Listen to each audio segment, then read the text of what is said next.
the lovable SSJ8 Cody is streaming for us today. Make sure you go down into the description and grab his link where you can subscribe to his channel. Let's go around the table and let everyone say hi before we pass it off to our wonderful DM Mikey. Let's start with the man of the hour, Mr. SSJ8 Cody. Hello, YouTube. It is I, the special grade sorcerer of the anime manga sphere, SSJ8 Cody.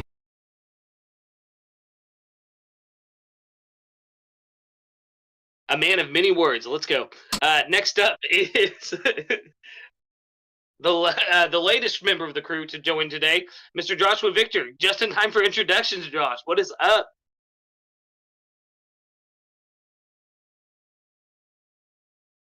And All right. stunning performance. Your mic isn't working, by the way. That's what's up. Give him an extra minute to set up. Yeah, right. I threw it at him immediately. Let's go over to Lord Vegeta himself, Mr. Ragnelius, the man, the myth, legend. How you doing today, Ragnar? Feels good, y'all. I'm a bitch. I'm part of this crew. I'm a dangerous man. But am I a man? With muscles. My shadowy muscles. And last but certainly not least, hey, there he is! Josh, you want to say hi to the peoples real quick? What's good, YouTube? It's a boy, JoshuaVykthor. It's the man, the myth, the legend. I need to play some D&D. Ragnar's the man, the myth, the legend. I've already said that. Last but certainly not least, you're just the man. Before we hand it off to our wonderful, wonderful DM, Mr. NoChillDill, the newest member of the Sakura Pirates. Maybe? How we do today, Mr. NoChillDill? I'm doing pretty good. Cannot complain. I get to play some D&D with the homies. I get to be a Tentata, which is starkly different from what I am in real life, but, you know, Josh is in the same boat as me with that, so. When's your next Tentata character, Josh? I don't know. Soon, maybe. Who knows? Well, That actually, I have a question before I hand it off to ToriMori. If when Kief joins the crew eventually, if we brand him with the Sakura brand, will it cover his whole body, or will we have to make a new brand? Like, bro, the brand is really big. Yeah, I was gonna say, like, right, so, hold still, Kief. Why is it my eye? I'll give this a little bit of context. Moon Kief is 8 centimeters tall. So do with that information what you will. Size brand. Oh, does Kief have Celestial Dragon symbol? Yeah. It's tinier because Kief is tinier, but yeah, he does. Then I'm gonna have to make a new sign, a new symbol, a small one. With that, let's hand it off to our wonderful DM who lead us into today's session, Mr. Tori, the Mori. What's up, gang? What's good, party people? What's good, chat? Good to see everybody on this lovely... I got a lovely Thursday down here. Hope everybody else does, too. Tornadoes, Bard, of course.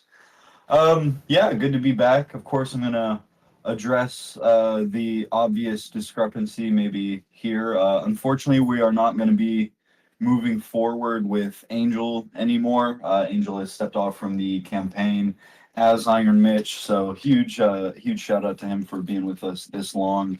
Mitch is not getting retconned or anything, you know, maybe a few slight retcons in his story to reframe things and make things fit, but Mitch is still going to be a character moving forward in some form or capacity. But yeah, farewell, Angel. Wish you all the best, bro. We love you, Angel. Much love, brother. Short little recap for folks today who need it. It's kind of been a longish in-game day, kind of the first full day out adventuring, you know, some could say, for the Sakura Pirates.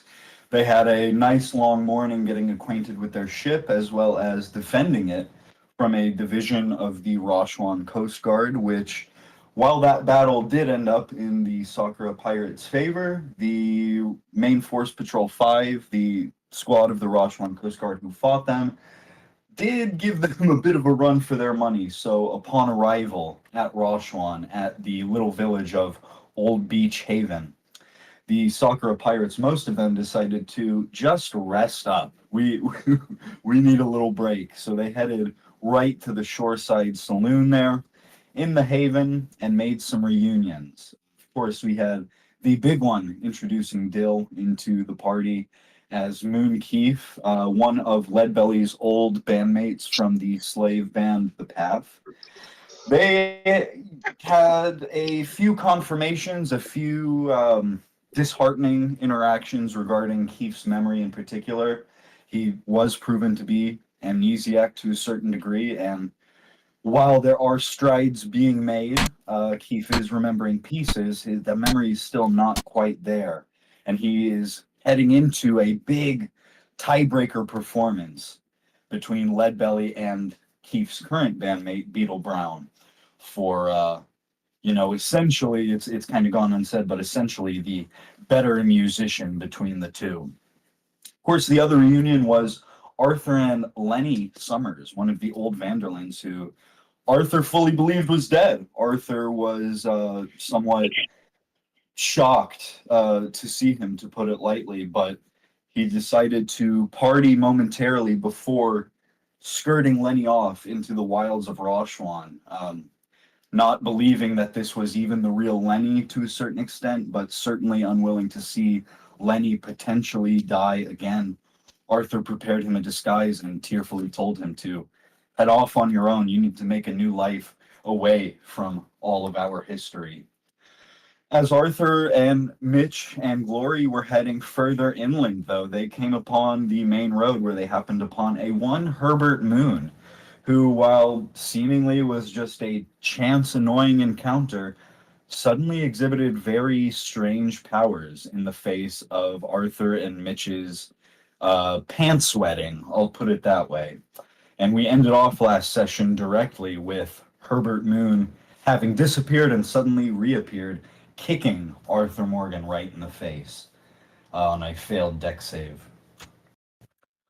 Before we get too much into picking right back up there, I have a cover story for us to open things off. If you'll take us back to Port Gork before post Sakura Pirates' departure. The bar fought a few sirens even after the Marines had slunk away with their broken arms and tails tucked between their legs, a thin attempt at authority established. The bar's band's increasing volume, the clangor of patrons, and the drinking made Joe's head his own symphony of pounding brass. He cursed Panangea. The ex-bounty hunter hoped to find a cheap place to stay on the east end of town, far from the sirens, when he realized a thin voice was cooing to him from the dark alley nearby. He staggered to a stop, burping and tasting the rum and colas from earlier, as he spotted the most gorgeous woman he'd ever seen waving to him from the mouth of the alley in a sequin dress. "Yes, you!" came her high, trilling voice. "This has never happened to old Joe before," Joe muttered proudly, turning his staggers into swagger, trying to overcome the drunkenness as his new beauty slunk back into the recesses of the alley. He wound around crates and boxes stacked along either side of the packed alley after her, just ahead, out of his reach. "Hey, you called me over," Joe said to her with a chuckle. The alley opened up, and Joe's stomach sank as another hooded figure stepped forward, a gun clutched in their hand. He caught a glimpse of their face, a young woman's, younger than his new beauty, with the stain of tears tracing down her cheeks. "This is him?" she asked. "Yes," said Joe's beauty in a more masculine voice. Joe turned to her, scrunching his face up at this closer look that revealed her familiar 5 o'clock shadow. "He brought me to Port Gorko after they handed me to him. Belonged to a strong group of bounty hunters before that who lost their lives to the Sakura pirates. but he was the only survivor, even after dueling Arthur Morgan in single combat. Joe felt suddenly quite the fool with his empty holster.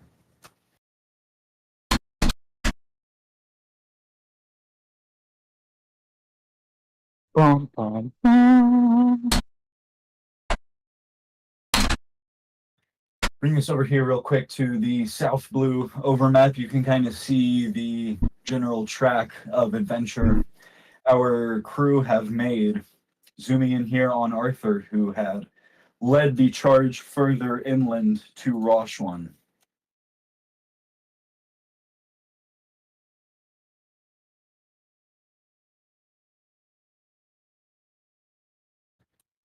So again, last time, Herbert Moon suddenly disappeared upon having lemons squirted in his eyes. Glory, the ocelot, managed to track his scent to your pocket, Arthur, and as you were tossing those lemons out, Herbert Moon suddenly reappeared in midair, and you see his foot sailing toward your face. Arthur, I'm gonna give it to you. What are thoughts, actions here? He's got to be coming from the fruit. Oh man. I mean, I've already failed the deck save, so my first thought is to try to put distance between us and be like, Mitch, he has a fruit. I think we need the captain's help. We need a bit. We need help. I don't think we can handle this on our own. Jeez. And I'll take that hit head on in the face.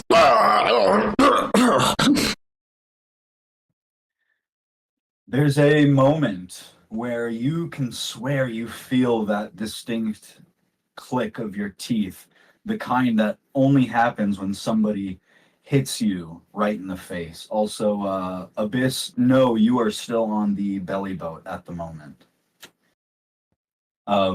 You could swear you feel that in your face, Arthur. But suddenly, as you blink, you find yourself a good 5 feet back from where you were, with Mitch's hand on your jacket as he steps before you. With his other hand, he tosses Glory into your arms as you feel your feet fall out from under you. Wait, Mitch! Hurtling toward the floor. Mitch, no, what are you doing? You can't do this! You need help! Just wait for me, I'll bring the captain! Just hold out, Mitch! God damn it! Glory, come on, we gotta get the captain! Mitch, what are you thinking? Mitch! Glory, if you want to toss me a, I suppose, I guess another deck save makes the most sense. It won't be anything too crazy, just to catch Glory there. Time seems to dilate, though, while you're doing that, Arthur, while you're crying out to Mitch, getting this, oh, wow, nice, yeah, off that. You catch Glory, and you're cradling her in your arms very, very tenderly. And you're falling backwards. You see Herbert Moon, as Mitch catches his foot and holds it there in place, Herbert Moon's features start to distort, and he almost seems to be standing in midair. What you would imagine, Mitch catches his foot, his body should fall back to earth. His body remains there in midair, and he starts to laugh, and his features morph, his face first. It starts to develop this snout. But all of a sudden, behind Herbert, one of Mitch's blue portals opens up, and Mitch turns over his shoulder to look at you, Arthur, and he tells you, "Trust me, partner. This isn't the place I punch in my ticket." And he tosses himself and Herbert through that portal. Hey, what?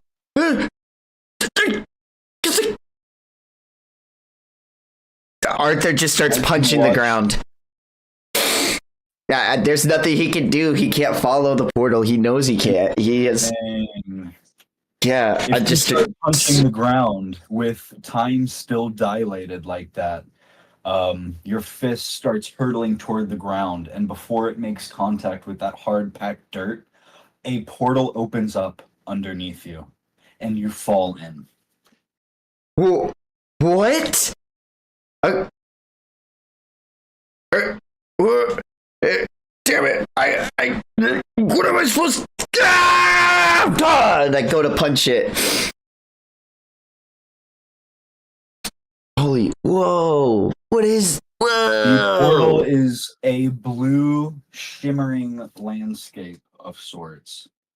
You can see different shades. They all seem to differentiate from the same shade of blue made from the rim of Mitch's portals. And you seem to be floating along there, cradling glory, sort of filled with what I imagine would be strong emotions, watching the portal of that Panagia Road close behind you. Oh my god! You know what? Can I see the person that Mitch has by the foot to the portal while I'm in this scape? I did say they went through their own portal, but you know what? I'm gonna say, yeah, you're watching them through that portal that's shrinking. You're watching Mitch hold Herbert's ankle and push his steadily morphing body through another separate portal. I raise So yeah, you're my seeing- hand up with my pistol. I fan the hammer and I say, "Give him hell, partner." Ooh. And I'm gonna fire off my revolver 3 times. Oh my goodness. Okay.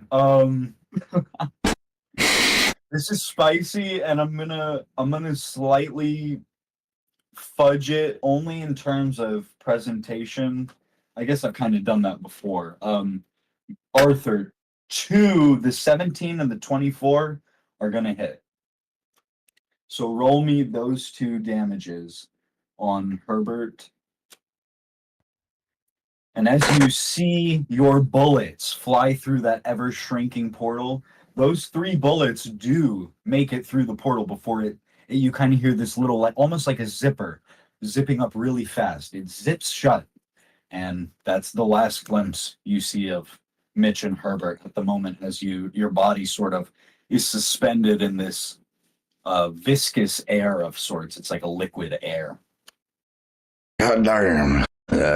Inner monologue time. We gotta get out of here. Man, is this what it feels like when Mitch jumps through? You know, I normally jump through these.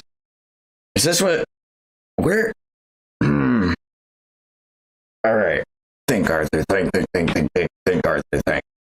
How? Yeah, if you want to roll me an insight or something related for, an investigation roll on like thinking on the way to get out of here.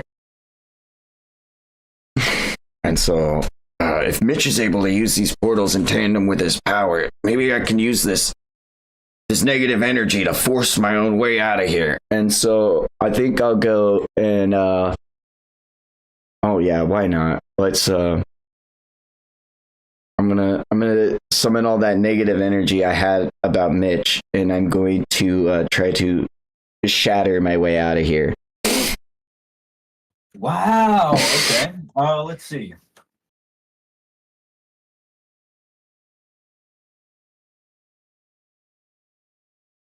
Ooh. Okay.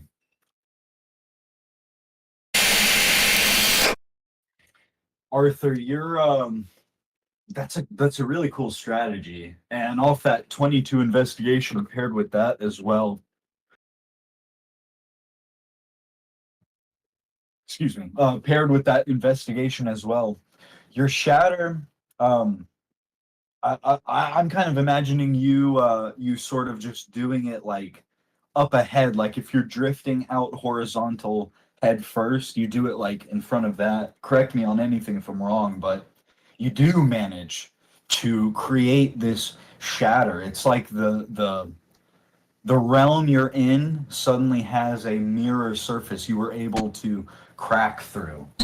And as your head touches that point, you feel yourself sucked in to what feels like a very powerful ocean current. Oh. Whoa. And as you do, Arthur, you can actually, if you want to, I think, first of all, you should have access to Glory's character sheet at this point. If you don't, I'll fix that. Second of all, if you want to throw this Arthur is already here. If you want to toss your Arthur over here, please.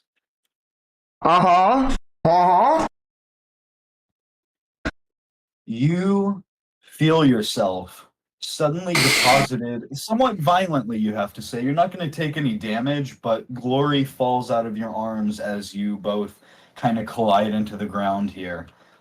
If you can call it ground, although as your hands touch it, as your eyes open and your mind readjusts, you recognize this place pretty instantly. It's even still covered in that same black blood. That one curse, the first curse you ever fought, blew up into. And as you look up, you see a slightly younger you talking with a very good friend of yours. And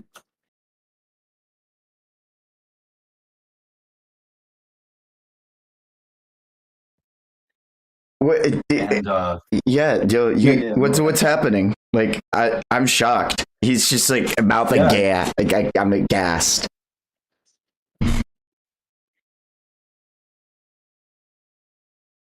Yeah, as you are deposited here and you're regaining your senses, you'll look up and you'll notice, very strangely yourself, of course, but your good friend Gojo is in the middle of one of his lessons. You can... I'm going to base this off of the 22 investigation as well, Arthur. You like pretty instantly kind of recall this conversation too. This was sort of the first full day of curse training. Sorry, what? I got a BRB. I'm really sorry, guys. Oh, all right. How we doing today, chat? We doing good?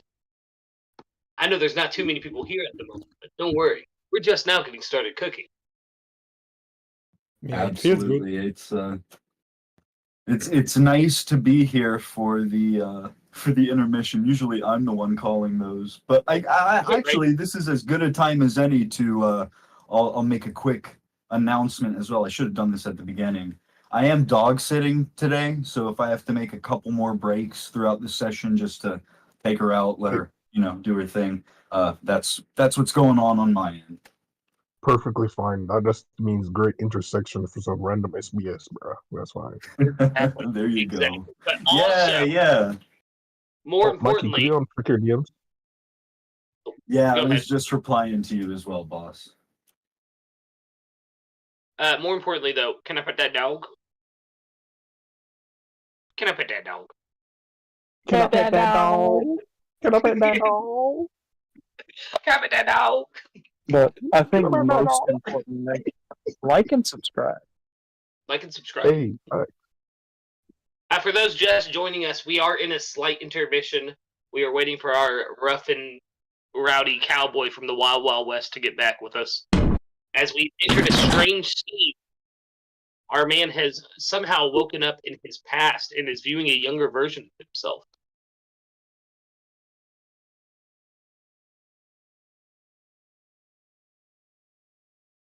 I'm back.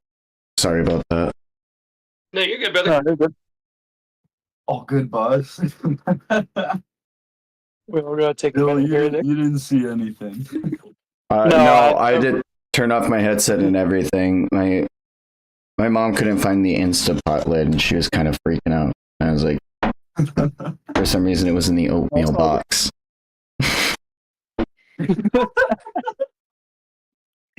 So, when someone said they checked everywhere, they weren't really, weren't being literal, I guess. I mean, I don't know if this ever happened to you guys as kids, but like your mom could always find everything. I would love that moment to turn it around and be like, now I'm the mom. I can find everything. Nah, that's literally what I Not was there. saying.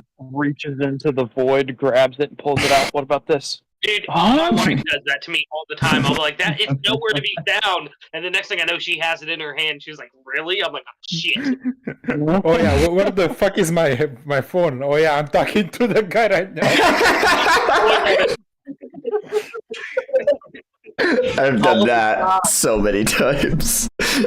I'll have my phone in my hand and I'll be all like, where is that thing? Need it. I might still look for my phone. That and car keys, man. I'm the worst about that too. All right, so as Gojo, Arthur is landed here with glory. He's a look up. Let's see. I forget where I left off. I'll start off with your pairing off your 22 investigation. You're coming in here and you can hear Gojo's words and you remember this lesson. This was kind of the first full day of your cursed teachings, I guess you could say. And this is sort of towards the end of the first half of the quote-unquote day. You guys have been breaking up the day and night cycles here as best as you can, but it's all sort of just this inky, viscous black realm entirely. And Gojo is specifically saying, yeah, so you really got to be careful about, how curses originate, because despite your best intentions, sometimes if you're putting negativity out in the world, like, it's really just that simple. Like, here's an example. There was a sorcerer about, what did they say, 230, 250 years ago? I don't know, decades, like after a certain point. But anyway, this guy, he was the pinnacle of his community. He was the supposed head of my clan. I guess that makes him my ancestor. Go figure. But he was a little rude to the boba guy. That's literally the origin of this story, Arthur. He was rude to the boba guy.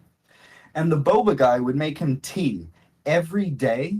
And then one day, these are all historical records. So, word of mouth, historical records. Take it for what you will.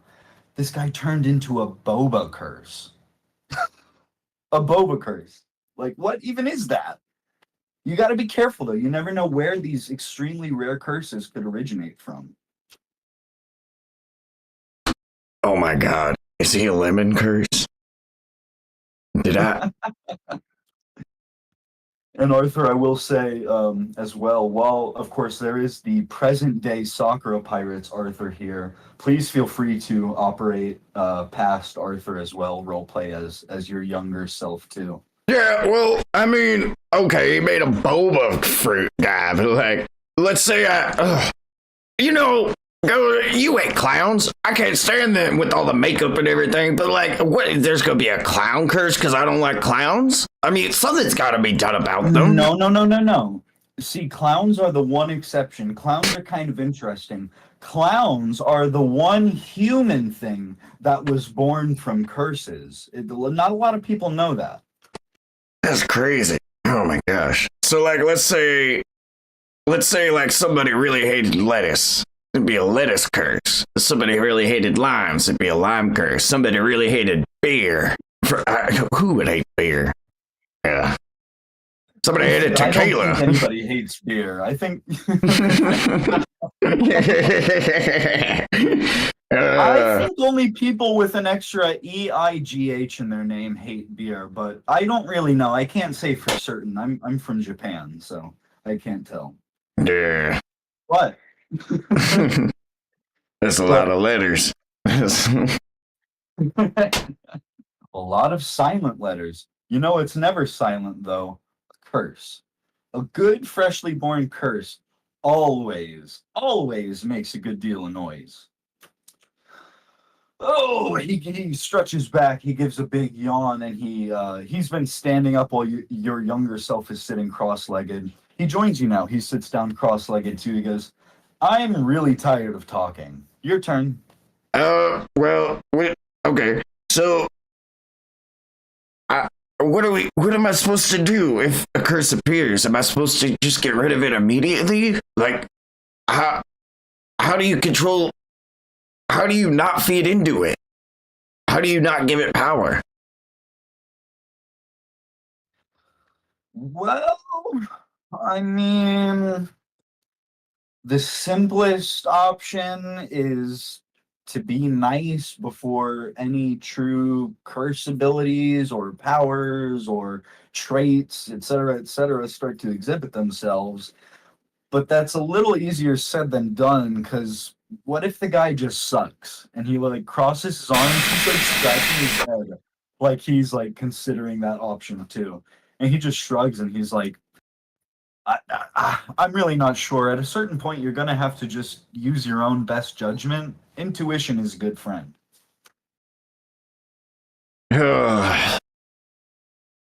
This road to redemption. These curses, mumbo jumbo, they're crazy. I'm just glad it can't get any crazier. Now that like time travel exists. Yeah, and Gojo will lean back on his hands. He's like, can't get much crazier than this, but then again, he starts counting on his fingers. We don't need to drink water. We don't need to eat food. We don't need to sleep. I mean, what if we're just here forever? And he starts laughing. He's like, that would really suck. That would suck really bad. Yeah, especially if another one of them thingamajiggers came after us. I don't want. I'm really tired after fighting that one. Like, you didn't.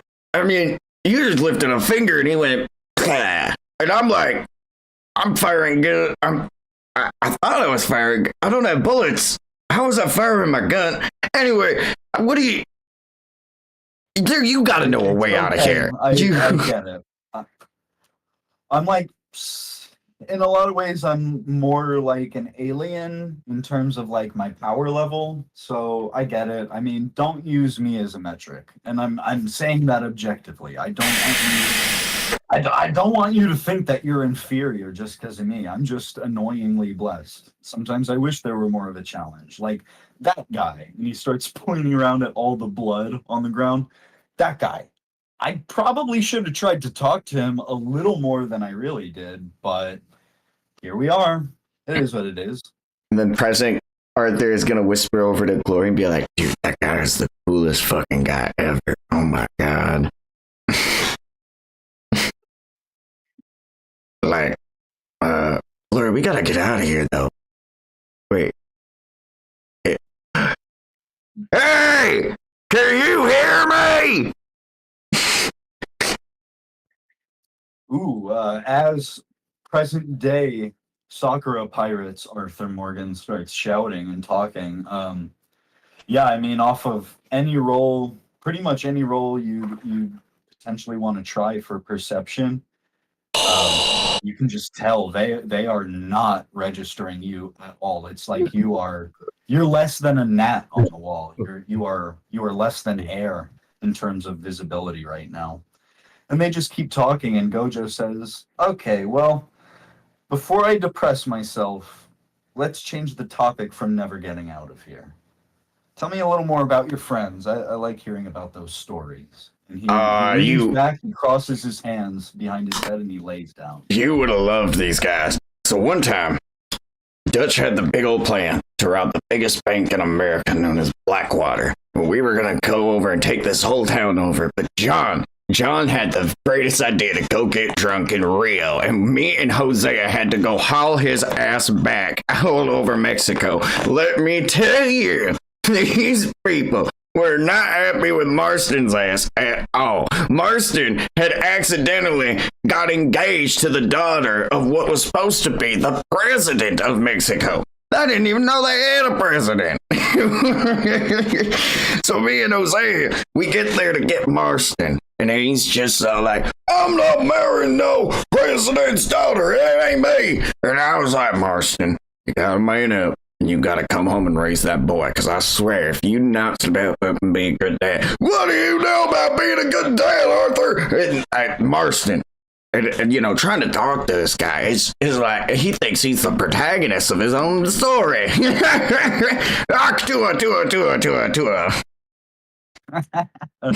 He must think he was the original or something, huh?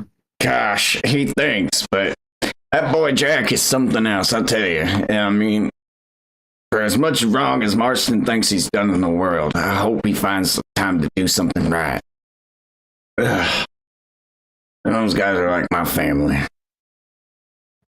I miss them. Will kind of he'll like scoot around and sit on his side to face you now, lay on his side rather, and he'll just nod along to you saying most of that, and he'll be like, "Yeah.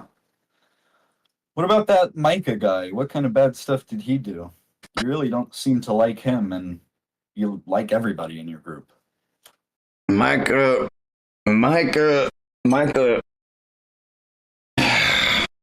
like, he's like a friend you give too many chances to.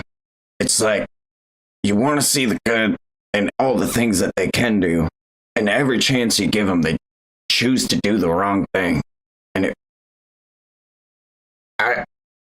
the right thing to say to me, it breaks my heart, but the true thing is it pisses me off. It pisses me off that we gave that boy everything. A home, a family, and he still chooses to squander it all and put us all in danger. Dutch, I love him, but I don't know what he sees in the boy. It's like it's his own son, and he just looks past everything instead of realizing I'm right. Instead of seeing what's in front of his face.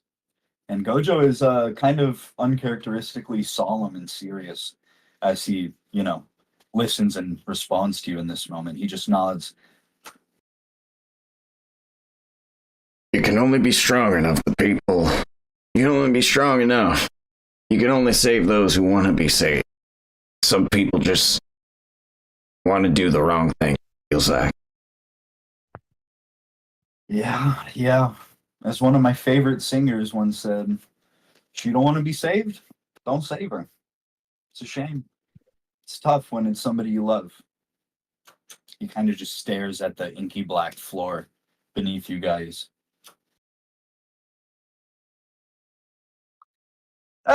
Well, tell me a little bit more about somebody you liked. Pearson, Grimshaw, Mary Beth, Karen, Tilly, any one of them. That kid Lenny, you seem to like him a lot. You guys always got up to something funny.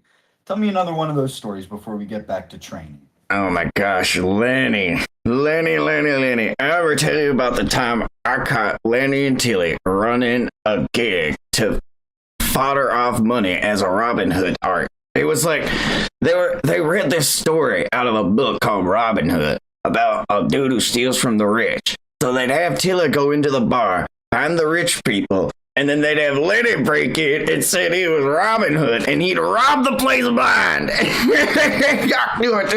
it. Oh, Lenny. I miss that boy.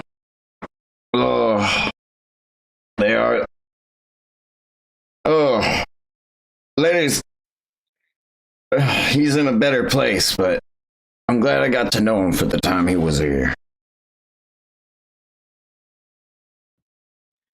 Gojo will nod, and he'll kind of, he's still got a bit of that sagely attitude with him, and he'll just go, yeah, it's good you think that way. It sounds like it was a real bloodbath. That would do a number on anybody. You got to be careful, Arthur. You got to be careful where inherent negativity can be born from, brother. And this is the first time Gojo has ever called you brother. But he looks into your eyes and he's like nodding, looking over the rim of his sunglasses at you with those bright, striking blue eyes. And they seem to be saying something themselves right now. Oh, why am I thinking about this now? Why am I here now? Like, something. No, I'm stronger now. I can save Mitch. This isn't the time to be thinking about this kind of thing. I need to get out. I need to. First things first. The captain. Okay. Just focus all of my thoughts on the captain. The captain, the captain, the captain. And the Arthur's gonna keep, current day soccer pirates Arthur is gonna keep thinking about the captain. And then past Arthur is gonna be like, alright, well, it's time to get back to it. If I'm gonna get back, find my redemption, I need to be strong enough to take those on who's wronged me. And let's get to it, Gojo. Wow. Okay. As both those things play out at the same time, I'll address Gojo first. After his little diatribe, for lack of a better word, about inherent negativity, he's looking at you over the rim of his sunglasses, and a little smile breaks out on his face. He nods. He stands back up and goes, "Yep. I guess that was a good enough break. Let's get back to it." Cracks his neck as he stands up. And I would like present day Arthur to, I guess we'll call it I know it's technically,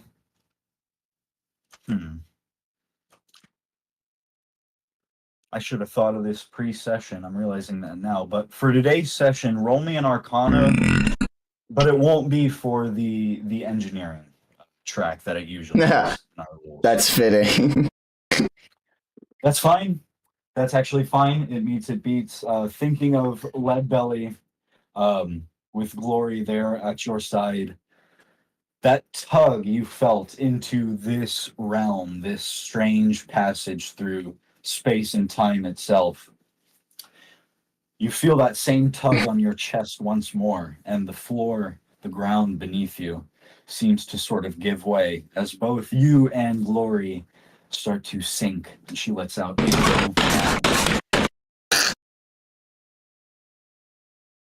bring us over here to the Rashwan overmap to reacquaint us. We're going to be zooming back in on Old Beach Haven.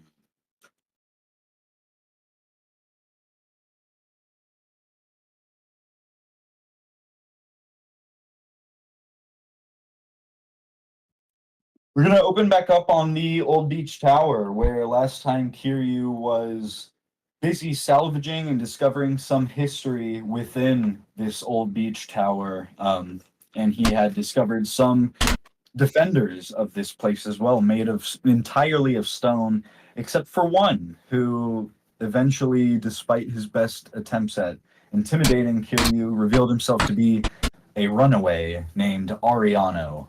And after a few, moments of trying to get Kiryu to leave or this and that, Ariano kind of let his guard down and agreed to let him fire off the cannon. So as we open back up on this scene, Kiryu, you're there at the top of the stairs watching that contraption made of some sort of hydraulic capability pull that gigantic cannon up those stairs toward you. Ariano's stone soldiers were able to get it loaded contraption, and Ariano is there by the control panel.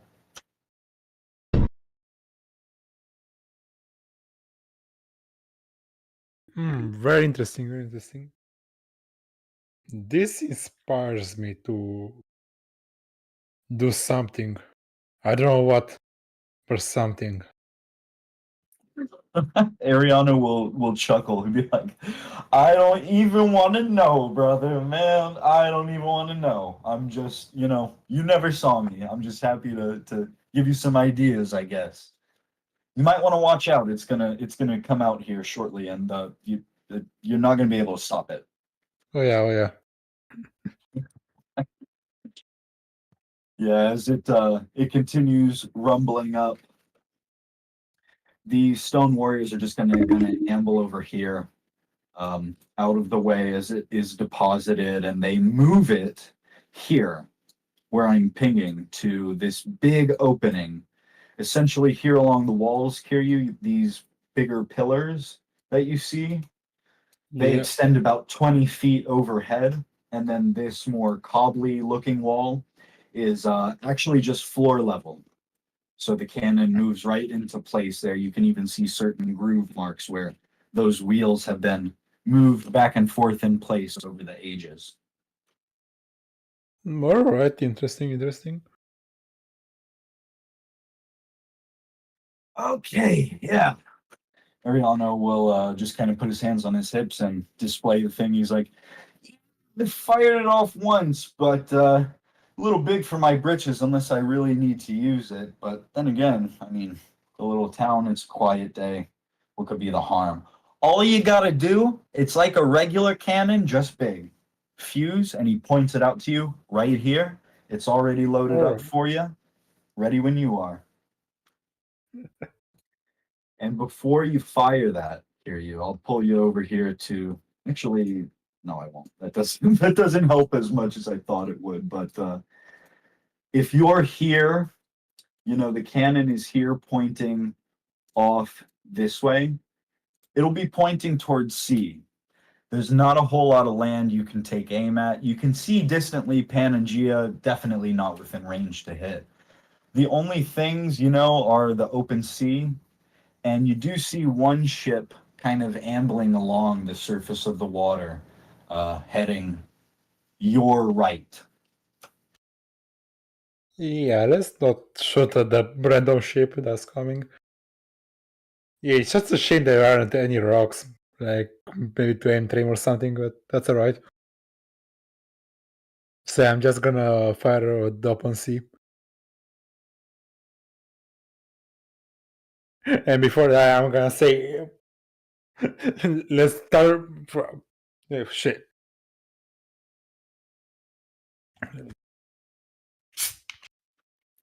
Say what?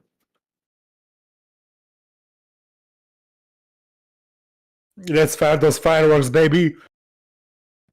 Nice. If you're just sending it out, let's see.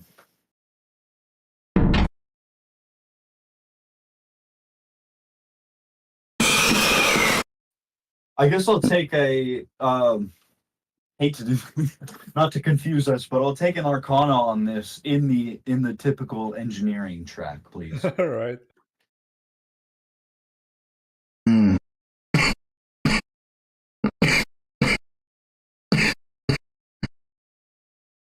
Well, yeah.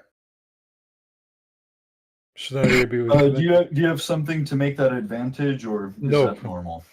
Okay. Yeah, just The normal. 11 is fine. If you're just aiming at open sea, you light that fuse and you hear it. Ariano could help if you have something you want him to do. But the cannon's sort of in place. Nah, I would want You it want to do Ariano? myself. Okay.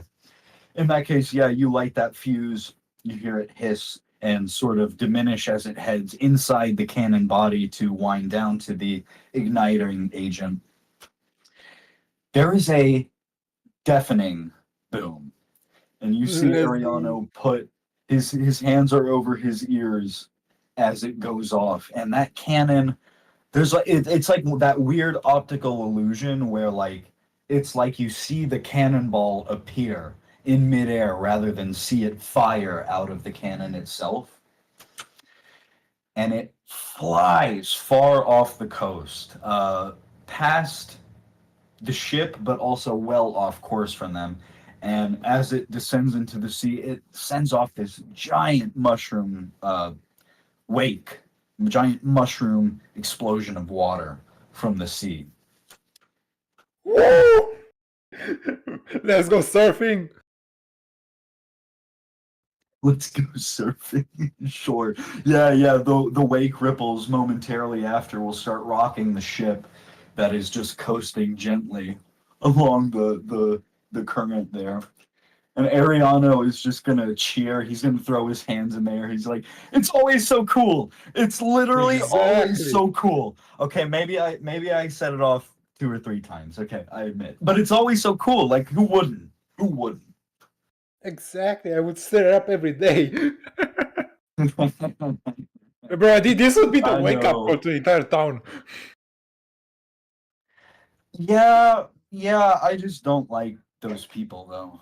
I don't like them, so I don't want them to know I'm here. I just want them to know about my stone soul. Which, by the way, and he crosses his arms, he looks at you, he's like, you're just gonna tell people you found weird stone people here, right? You're not gonna tell them about me, right? I let you fire my cannon. Okay. You're a good guy, I knew it. He claps you on the shoulder. I like you. Yeah, I'm gonna say that giant explosion is just the traps in the building that to ward them off even more. Wait, sorry, it's the what?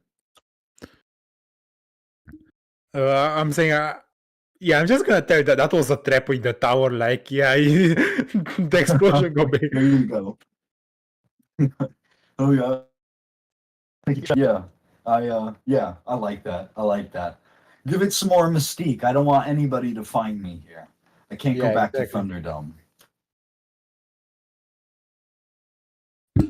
Yeah, that was a pleasure. You know, you guys can still hear like the very faint echoes of that sound wave reverberating in the air, even as you guys are conversing. And Ariano will clap his hands. He puts his hands on his hips and he's like, "Well,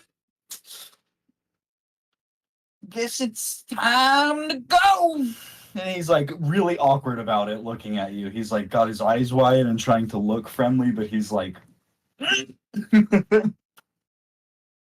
What? What's on? Oh, sorry. I'm just. I mean, there's no problem. I just, you don't live here. Do you see what I'm saying? I'm not trying to be rude. I don't live here either, technically, but I do. Do you see what I'm saying? I'm sorry. Not really. I would. I think I'd like to be alone now. I think I'd like to be alone. Is that okay? Oh, all right. Yeah, I'm just gonna leave. Oh, you're the man. You're the man, Kiryu. It was great to meet you, man. I'm gonna catch a nap. Hey, you tell those friends of yours, howdy, okay? Yeah. Of course. Yeah, I'm just gonna Hey, leave. though, actually, it was nice to talk to you, though. Thank you for coming here. Yeah, no problem. Probably gonna come back in the future. I don't know when. Just for a visit. Oh, okay. Okay. What kind of tea do you like? Tea. Maybe some berry tea.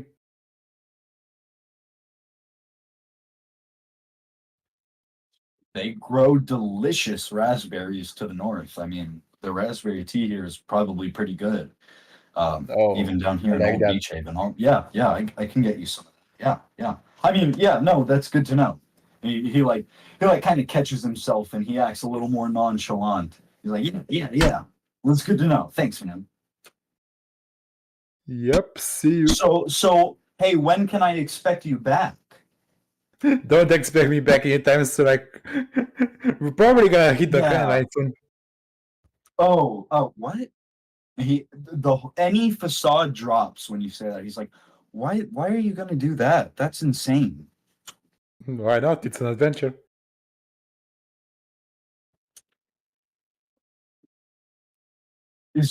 Are your friends like this? I mean, I can't imagine you do this on your own. This is a dangerous world, man. What are you trying to take it on by yourself?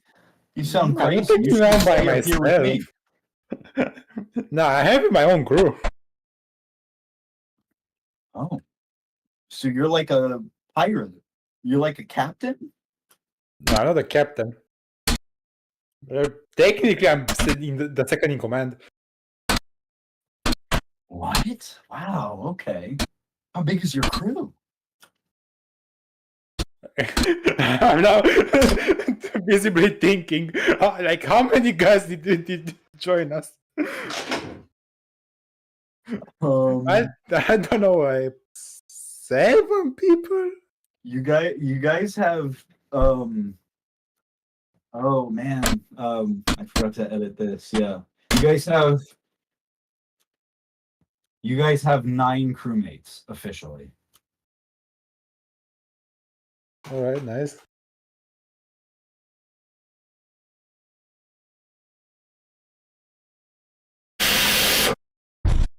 So, are you planning to stay here on this tower? Yeah, man, I'm definitely staying here. Not setting foot on Rashwan again. Not gonna happen. And I can't go to sea because of my devil fruit. That sucks. That sucks, dude. Well, I hate this devil fruit. I have a devil fruit. My captain has a devil fruit. His jaw drops. He's like, "Aren't you guys scared?" Nope. Bro, I'm surfing in the sea. Like, I have no problem. You surf? Sir, I think you need a psychiatrist. I would never surf. I would never surf. Yeah, but you can still sail a ship. And also, yeah, devil fruit would help. Yeah. The ship is made of wood. He starts to stroke his chin, scratch his head. He starts pacing.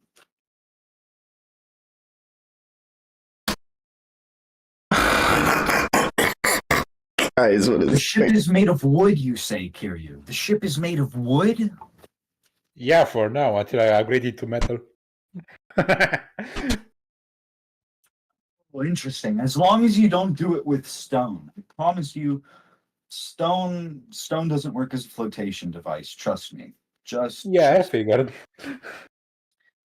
What do you mean? How could you figure that out? Physics.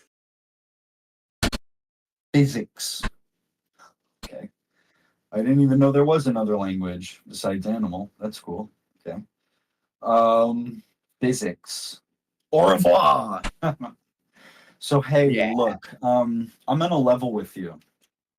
He's gonna take a step forward. I never thought about this before, but a ship is kind of a perfect solution to my problems. When you come back, could you get me off this island? Like, why not come right now? Oh, like I could never. I need to get ready. I could never. He gets more abashed and takes a few steps back now. He's like in line with his stone warriors, and they all kind of make the same like abashed pose. They have their hands clasped and they're like, no, we could never right now. Well, we're probably gonna still be here, like, for a few more days. I am going to be here until I die if I don't get off this island. Alright, then I'm gonna come back before we leave and see if you change your mind. Oh, wow. Would you really do that? You would do that for me? Yeah, sure. Oh my goodness, brother Kiryu! And he steps forward, 2 big steps, clears the gap between you, and he wraps his arms around you. I have never known kindness except from my own parents this deep. Thank you, stranger. Thank you. Yeah, no problem. Okay, Well, okay. I'll be here. I'll have your tea ready for you. I know I said I would give you some of my things. What would you like to take? He says this part really reluctantly, but he says it. I've already taken what I needed from the tower. And I show him one of the ores. I mean, if you have more of it. he'll look at the ore and he'll be like, "You want those rocks? Yeah, you can have all the rocks. I didn't know you wanted the rocks. I can make as many rocks as I want." No, no, And no, he no. extends his palm out to the side, and like 5 bricks just like form from his palm and fall and like break on the floor next to him. No, not any kind of rocks. This is metal ore, and a special metal.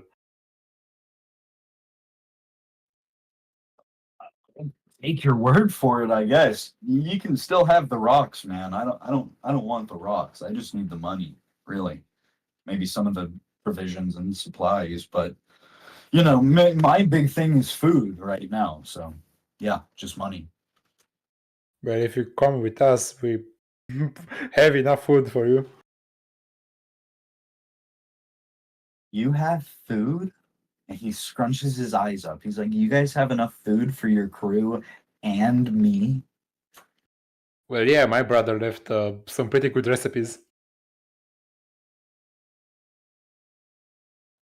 And you got a brother. Oh, oh my goodness. This is the coolest day of my life, Kiryu. Do you know that? Do you know that right now? I can figure that. Oh man. Look,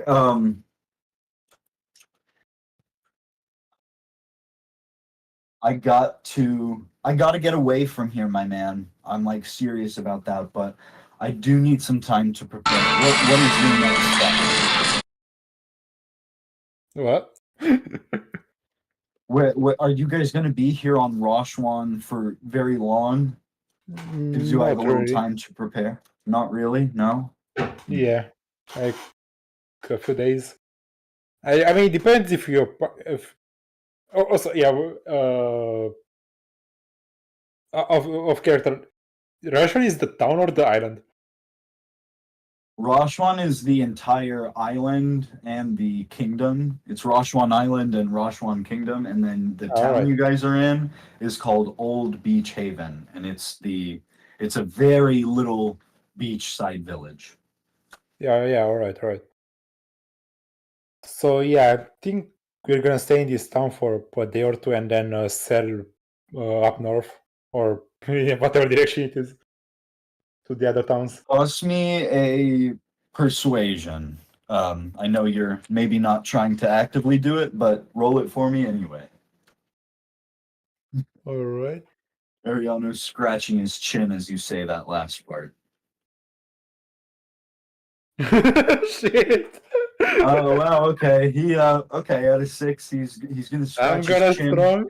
I'm gonna He takes a strong with step this. back.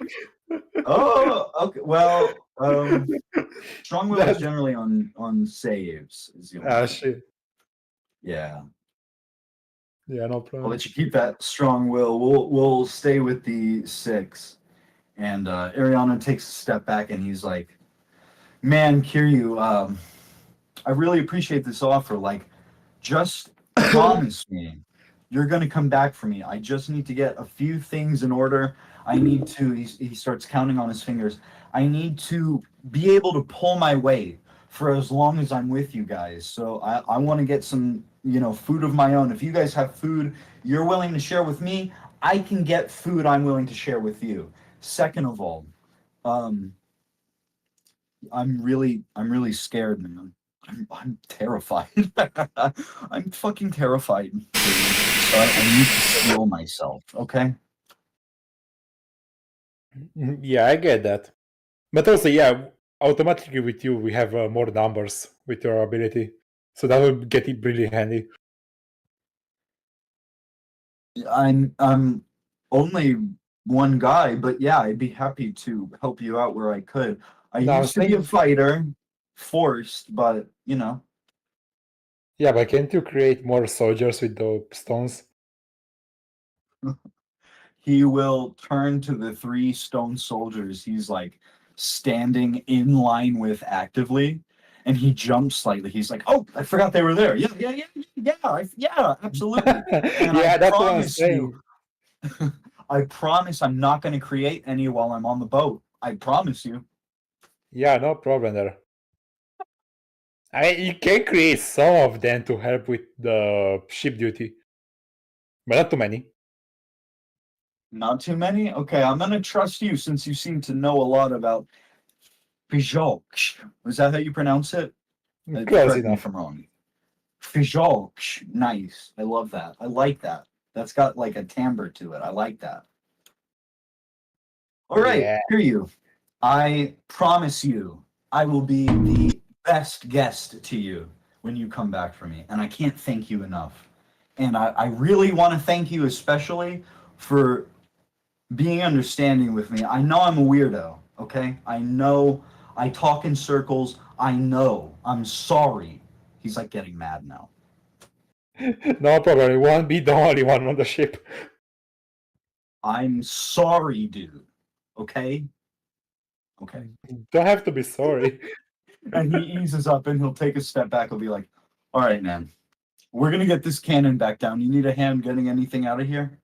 Nope, I can handle that. All right, boss. Hey, I'll see you in a couple days or something, right? Right? Of course. Okay. I can't wait. All right, boys, let's get this thing back downstairs. And the warriors will kind of take their positions around the cannon, start heftily moving it over. I'm going to pull us back here to the overmap real quick. I'm going to go ahead and call that first 5 minutes on my end. I'm going to take the dog out real quick, getting a little antsy. And when we are back, I'm going to open back up on everybody on the belly boat. Be right back. Let's go. Oh my gosh. All right, what's happening, YouTube? This has been a crazy session. Oh my god. Yeah, insane. I'm getting that kid on the boat. Oh my god. Yeah, we're Dude. getting that cannon and that guy. Y'all, like, I already knew I talked to Gojo, but I saw myself talking to Gojo. What the heck's happening? Where is Arthur? I don't know where Arthur is. I remember, okay. I know he's gonna be freaking out because, like, I want to apologize in advance. It's going to get really intense with the role play. Arthur is frantic. It's... no need to apologize. That's exactly what we're here for, baby. Oh my gosh. I'm like so excited, but like scared. And like Mitch going through and being like, nah, I'm going to take him. That freaked me out. I was like, no! Oh. How will Lexi react? I can't believe I used a spell slot though for that. It's like crazy. I was like, you used the spell slot to gain insight. What? it's You literally got transported back to the overview of you having a conversation with Gojo. I know. I think we accidentally made a lemon curse. Bro, you guys better be praying that Kiryu doesn't die because I'm gonna bring the most schizo character ever. Oh my! How are we gonna? How are we gonna handle? Okay, so clown curses can't be real, so we're good to kill clowns. Yeah. We're good to just hate on clowns. The clown curse came before clowns, which I don't understand how that makes sense. Like I said, we're gonna get to Elbaf and find a mural of clown curses. Oh. Oh my gosh! Yeah, we're not gonna go to the Adam tree. We're gonna go to the bottom where an unnamed figure was chained up at, and that's where it's gonna be at.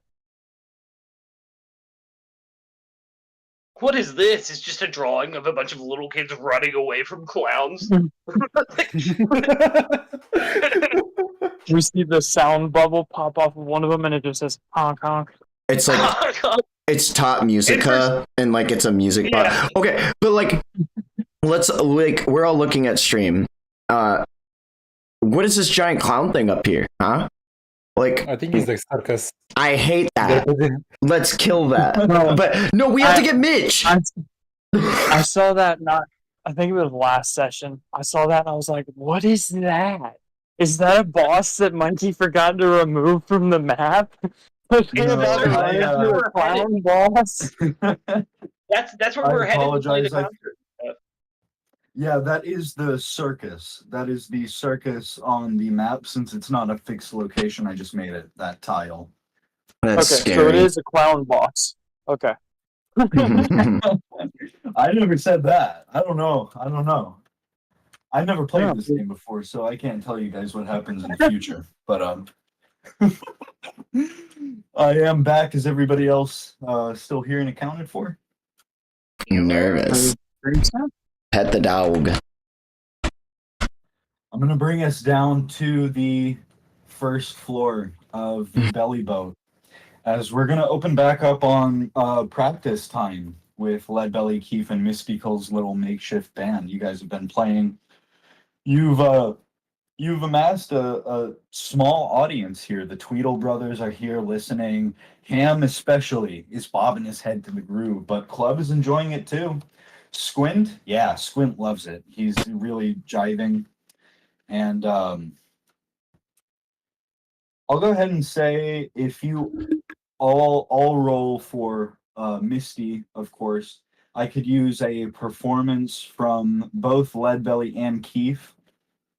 This is for something I kind of went over. Damn. This is for something Damn. Okay. This is for something I went over with them. They are working toward practice points. And I won't go over as much as I went with them, but they're working toward a goal with their practicing for tonight's performance. So good rolls there. Misty's going. Leadbelly, I'll toss it to you while I do that. Off your passive, you're going to notice June Red at some point has come downstairs to listen in and enjoy the tunes as well. Oh yeah. I'm gonna wink at her. Leadbelly is infatuated with June Red. Oh my! All of us are goaded. Whoa! Even on the disadvantage, I'm. Yeah. Y'all got me messed up Coming today. Okay. Sorry to interrupt. Go ahead. No, like I said, I'm gonna wink at June Red. Leadbelly's infatuated with her now. I was gonna say something. I'm not gonna say it. Never mind. I'm gonna look at Kief and Mystical as the music swells and we're hitting every note almost pitch perfectly. We've really started to groove now, and I'm just gonna nod my head and be like, "Guys, we're doing it." How do you feel, Kief? You liking it? You digging the jam? Yeah. After hearing it through all the way, I'm actually starting to remember it. Not like remember like how you want me to remember, but I know how the rest of the song goes now. That's what I like to hear. And I want to describe, if I can for a second, the Serenade of the Captured. Please do. Yeah, go for it. Yeah, so the way I picture it sounding in my head is it starts out with some soft drumming akin to like In the Air Tonight. And the melody that the instrumentation plays is very melancholic, but then it like starts to sweep upwards and goes into a very raucous like chorus almost, and peters back to a bridge that transitions perfectly into that softer measure before going through and repeating that chorus to a huge crescendo where Kief just goes fucking nuts on the drums. Ooh. Oh, The end swelling into a like cacophony of sound before stopping completely Let's say- and going down into the soft melancholic tune of the melody. let's say we're at that point in this practice session. Kief, Okay. in that case, I would like. This is kind of weird, but I'm gonna call it a deck save for this one. And just regular. Oh my Oh god! yeah, you kill it. You kill it off of 22. This as you were walking along the path of swamp, last session and the session before last, I think it was. You were hearing this song pretty much down to a T, and with there were parts that were hazier, muddier than, the others. But you pretty much remembered this whole song, except there at the end, things got interrupted by the snakes and Beetle Brown arriving to retrieve you back to the town. You hear that clearly in your head like a split second before you play it, and it's like your arms are rhythmic on their own, hitting that beat. As you guys finish off, your audience applauds you, all four of them. They give you a round of applause. Just a small taste of the applause that we will get tonight. Remember, we're not Yeah. going for applause. We're going for the longest standing ovation. That is true. But I think in a crowded house, hitting that crescendo the way you do, if you do it just like you did just there, Kief, we're going to nail this. There won't be a seat in the house taken.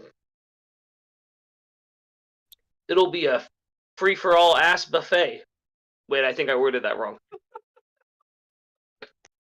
So, kind of like continuing off where we left off with our group last session, I'm going to kind of turn to Mystical and say, see? You still can play. You got to find the rhythm. And you knocked it out of the park just now. I mean, I think the song sounded right. It flowed nicely together. We were all on key, on timing. We just got to do it exactly like that. And while I'm giving him that speech that carried over from last one, I am using the musician entertainer's routine. Yeah, okay. To give him the temporary inspiration in Ooh. case he needs it for later on. Gotcha. Very cool. As you say that to Mystical, he's there holding the trumpet in his hands. Leadbelly, I don't know if your fingers are still there, if you're retracting them after the run is done. You can call that out. But he's staring down at his hands either way. And he's got a little smile on his face. He nods and he'll say, I'll admit, yeah, I'm starting to get the hang of these fingers that aren't mine, but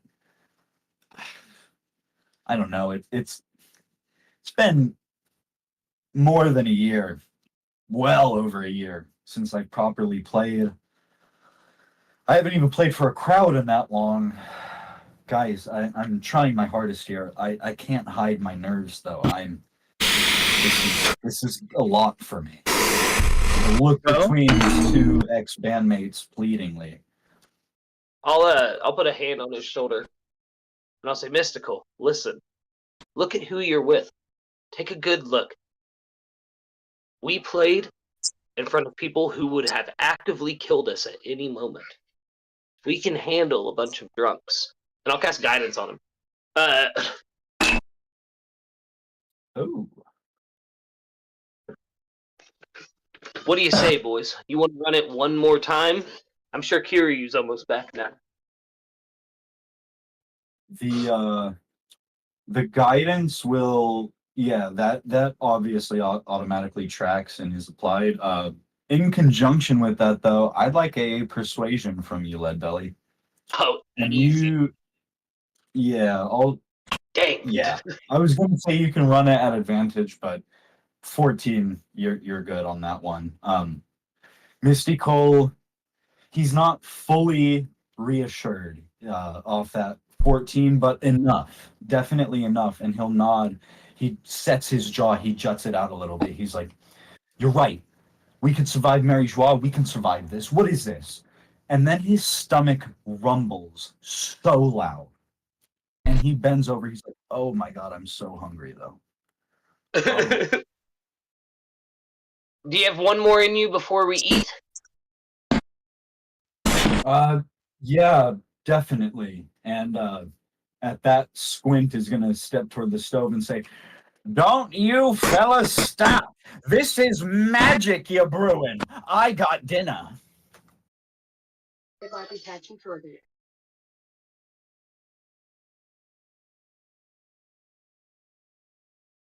All right, with that, why don't you lead us in, Kief? A 1 and a 2 and a 1, 2. If you guys want to toss out,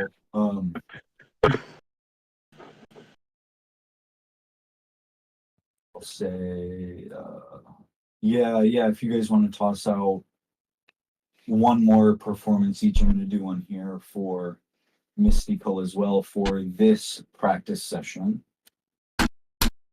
Oh. Hey guys, we don't gotta talk about it, okay?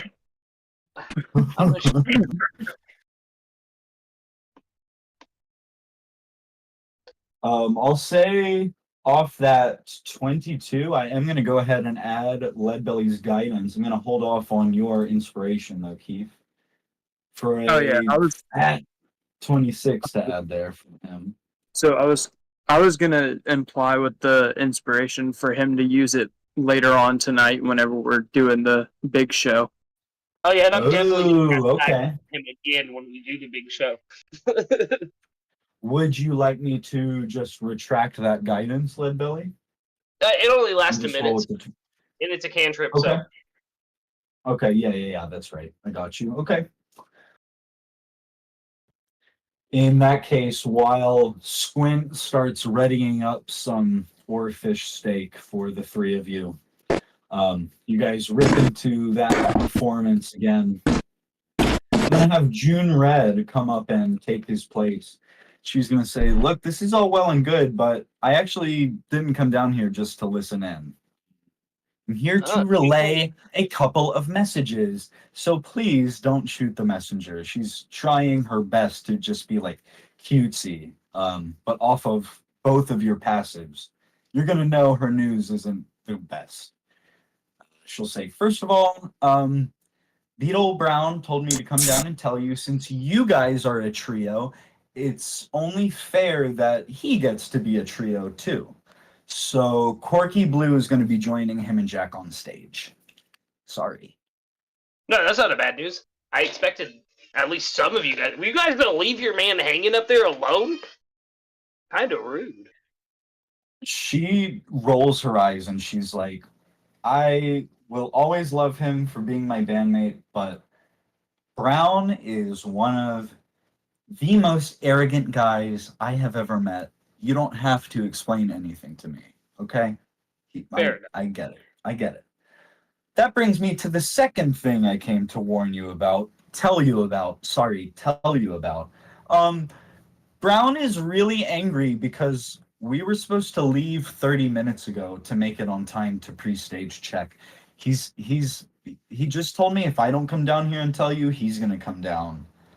And I just thought we could all avoid that. I'm sorry. I'm not trying to ruin your groove. It's just, Kief is my bandmate too. I'm rooting for you guys just as much. Okay? Fair enough. I want to flavor my failed performance as soon as she goes to like interrupt us to start talking, as Kief just starts and then he just absolutely whiffs the side of his bongo and he's like, "What?" Ooh, that's good. I love that. Yeah. I'll even add some in. Yeah, as you hear, like, one, that you guys are running late. Two, that Brown is a little upset about it. You're like, yeah. Throws you off a little. I love that. And also, Kief was under the assumption that he would be playing for both bands, so now he's even more like distraught, just like, "Oh, I thought I was a part of y'all's band." Yeah. Yeah, above table, I'm sorry if I didn't clarify well enough. Last time Beetle Brown said he would be playing Leadbelly with only Purple Jack at his side. Okay. That was what he said, yeah. But now he's a coward. Just so we're all on the same page. He is, yeah. I'm gonna walk up to. What's her name again? Red. June Red? Red, yeah. June Red. Yeah, June Red. I'm gonna walk up to her and be like, "Hey, June, listen. My first mate, he's running just a little bit late. I'll go up there and talk to Beetle Brown and make sure everything's copacetic. And I appreciate the support that you're showing to not only Kief as your bandmate, but to us as performers. It means a lot. So how about after the show, you let me take you out to a nice seafood dinner, and then I never call you You back? bastard. Oh my god. That was Lucas. Oh my god, you mother trucker. I want everyone on stream to know right now, we all were there when Arthur was drunk trying to flirt with this lady. Leadbelly, you dog. I also tried to get her to dance with me. No, I thought you were flirting with the bartender. He This was. is- He was I flirting think with we flirted with both. I think we flirted both by the end of the night. Listen, Can I roll persuasion for this? maybe Arthur's a Stick to dog. your lemons. I'm gonna need it, Leadbelly. I'm gonna need that information. 21. Oh my god. Okay. That sounds like it beats. She's a tough cookie, but a 21 is a great roll, and she tries to keep her demeanor. You know, she's no spring chicken. Oh, my bad. I thought my camera just turned off. Do y'all still hear me? Yeah, we agree. Okay. Yeah, you see, like, she's trying to keep a cage on that demeanor, but she blushes and she chuckles and she's like, oh my god, you are so forward. Only way to be, baby girl. And I give her another wink, and then I'm like, all right, I'll go settle things up with Beetle Brown. Mystical, make sure you get something to eat, okay? And then I will walk upstairs. Gotta leave them wanting All more. right. How tall is this woman, by the way? Like, I'm trying to do some math in my head. I forget exactly. What kind of math are you trying to do? Let's Don't worry about it. Yeah, tell us about more of Why do you need to know how tall she is? What are you trying to... what do you need measurements of and for? I just want to see how much taller I am than her. Yeah, she's like 5'6". Okay, so your arm is on top of her head.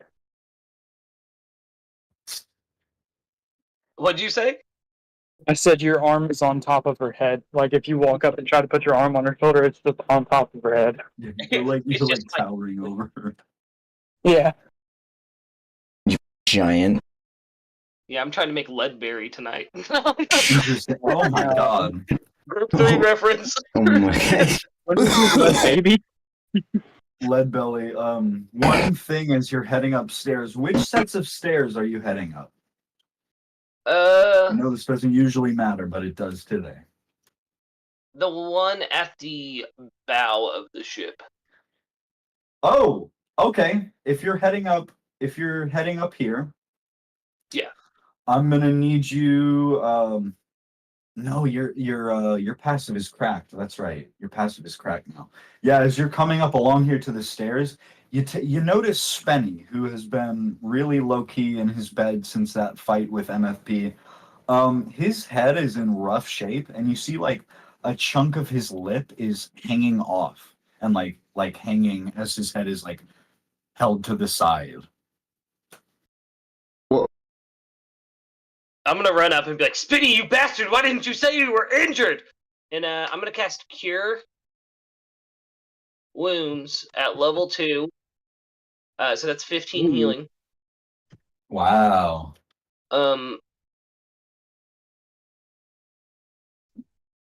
Sorry. He'll like sputter awake slightly as you do that. He'll be like, and he'll like be scared and roll over slightly, but he'll just kind of go right back to sleep.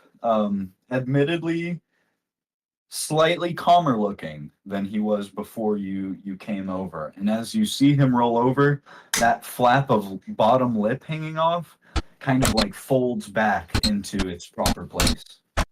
Good. Okay, he looks better than he did. We may need to go see a doctor once we get where we're going, though. And I'm going to call over to, before I walk upstairs, it's D and Dumb, isn't it? Tweedledee and Tweedledum. We It's got Ham. Ham and Club. So Club. Ham is the one. So here's the quick guide. Ham is the one with drool coming out of his mouth. Ham has drool. Club, no drool. I'm gonna ask Ham and Club to kind of like roughly patch him up just to stop it and kind of bleeding that's coming out of him before I go upstairs. We just need to hold him until we get to a bigger city kind of thing. I mean, we'll do what we can, Captain, but I can't lie. Best we've done is patch up boo-boos and whatnot. That's fine. These are some pretty serious boo-boos, but I think you guys can handle it. I have the utmost faith in you.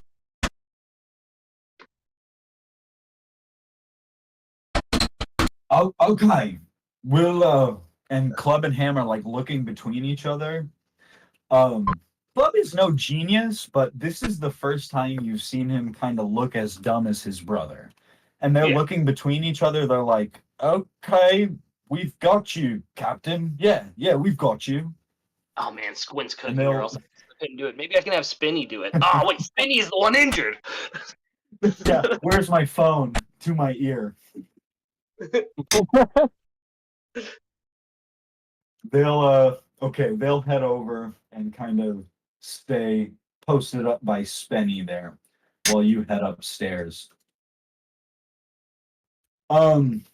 Reminder to everybody, I just used the same belly boat deck map at the moment, but there is technically a dock here where I'm pinging. So if you want to put your character there, that is technically land. I'm going to pull this up here to the deck of the ship. Leadbelly's coming up. Kiryu, I'm going to say this is the moment where you're heading back up with your little bundle of loot. Abyss is up there.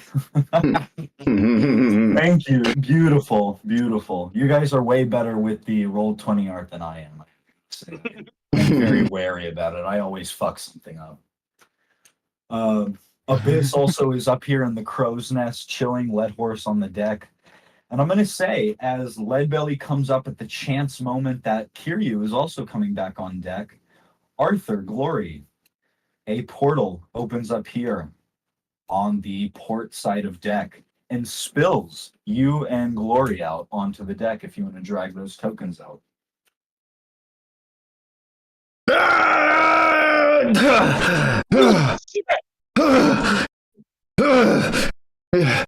No way.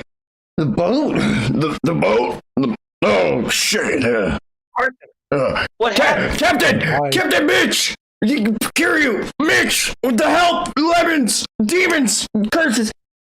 Clouds! It's not making any sense. No! This isn't the time! Captain, we don't have the time! Mitch! I'm Captain, Mitch. Okay, I gotta get back into the voice, Mitch. Captain, I messed up. I messed up real bad. I messed up. What happened? What happened? Me and Mitch, we had a plan. We had a plan. It was a good plan. It was a really great plan, the best of plans. And we really went out and we were like, oh man, we're gonna go find the wrestlers. And then we found out there was a circus. And then we're like, oh my gosh, what if wrestlers hate circus people? They were like, oh my gosh, because there's clowns, and so we'll have the wrestlers fight the clowns. And so we were on our way, and then these dudes stopped us, and we beat up the dudes, and because we're Mitch and Arthur, we're the tag team duo of the world. And then this old guy was like, I'm an old guy, I hate you, Mitch. And we're like, Mitch, you're the best. Why would he hate you? And so we told him to F off, and I took this lemon and I squirted the juice in his house, and he went poof, and he went away, and it was really scary. And then I was like, well, where did the guy go? Because, I mean, it's me and Mitch. How could we not see him? Well, it's me and Mitch. So we were looking around, and Glory was like, he's in your pocket. And I was like, Glory, he can't be in my pocket. And so I threw the lemons out, and he came out of lemons, kicked me in the face. Mitch drug him through a portal. I went to go fucking punch the ground in a fury of anger. I punched through his portal somehow. I shot the dude 3 times, and then I went back in time, and now I'm here. And Captain, we gotta go find Mitch. Why are we still here? I'm gonna put my hand on Arthur's shoulder and say, breathe. It's gonna be okay. Mitch, you said you injured the enemy? He took him. He took him through the portal. Then Mitch has a plan. And if I know Mitch, he's gonna fuck that guy up. No. And he knows where we're headed. He knows where we're headed, Arthur. Captain, you can't. Captain, it's not like a normal guy. He had a fruit. He came out of the fruit. He came out of the lemons. It's like how you grow arms. This is serious, Captain. I grab his coat, like I clutch it tightly. I'm like fearful for like the first time. You can see it in Arthur's eyes. He's like, Captain, I know I'm messed up. Please don't let Mitch be punished for what I messed up with. Please, we gotta go find Mitch. Arthur, I assure you, Mitch will meet us there. I have faith in him as his captain. I believe he will meet us there. And if he doesn't, that's when we worry. That's when we panic. Because I know Mitch and I know how strong that son of a bitch is. He's going to be the world wrestling champion of the world. Captain, if anyone knows how strong Mitch is, it's me. I'm saying we need to go now. I'm going to hug Beetle him. Brown is going to interject before anybody can say anything else. He's got his arms crossed, smart look on his face, and he goes, this whole crew is composed of psychopaths. What is this nonsense? Nonsense? Psychopath? Do you Well, not I mean- see that friend is distraught and you want to come in here and talk your shit? And then I turn to Kiryu and see that he's back and be like, look, I told you, we set sail as soon as my first mate is back. So if you don't want to fucking swim there, you best shut your mouth in this moment. Whoa. Throw me out in intimidation, brother. Wow. Oh, yeah, definitely. That was real. That felt real. I feel attacked. Holy shit. Yeah, my boy's crying in my arms right now, and I'm trying to reassure him. Can he have advantage because of my distraught? Oh, he doesn't I need didn't it. Or, you know what? I'll say, yeah, you can roll it again. If you beat that 27, we're going to roll with that higher number. Okay. Imagine you crit. Oh, yeah, that'd be fucking crazy. Nah. All right, that's okay. Yeah, I'll call it a true captain's authority as you are sitting there or standing there with Arthur. Arthur, incredibly emotional. Beetle Brown just threw this at you. As you throw that back at him, like over your shoulder or however you want to do it, Purple Jack and Corky Blue have no recourse. Like Purple Jack even takes a half step away from Brown, and he crosses his arms, just kind of wears like an I told you so grin. And Beetle Brown, his face turns red, and he's clearly angry and incensed, but he walks away without another word back to the front end of the ship. Ooh.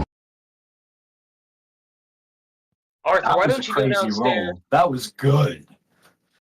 and eat something? Squintin just made some fresh steaks. This isn't the time to be eating. You can't. The gravity of the situation is real. This is. No, it is.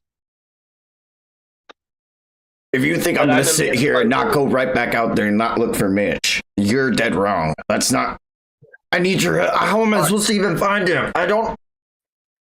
Corky Blue is going to interject, and he'll just kind of wave his hands, and he'll go, okay, look, I don't know much about you guys or much about anything, but can you just elaborate a little further? I'm really confused. First of all, how did you get here? What was that thing that spit you out? Was that something's mouth? What was that? A devil fruit?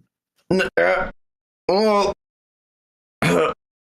whenever I've gone through Mitch's portals before, it's always been like an instantaneous thing, but Mitch took this guy through the portal, and everything seemed to slow down as in my embarrassment, and my frustration and anger, I went to go punch the ground. I didn't know what else to do. I wanted to hit something, and as I went to go hit the ground, time itself seemed to freeze, and I broke through the ground into Mitch's portal, it felt like. And in that split second, I saw the last of Mitch going through the portal with that lemon thing.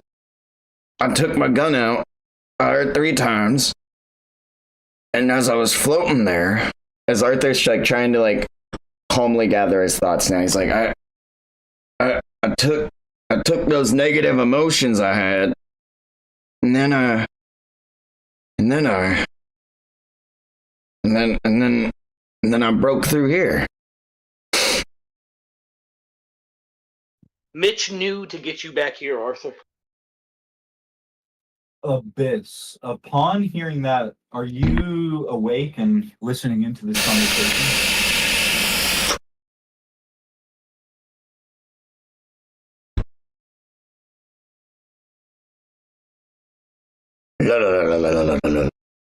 Alright, now you're muted if you're talking, brother.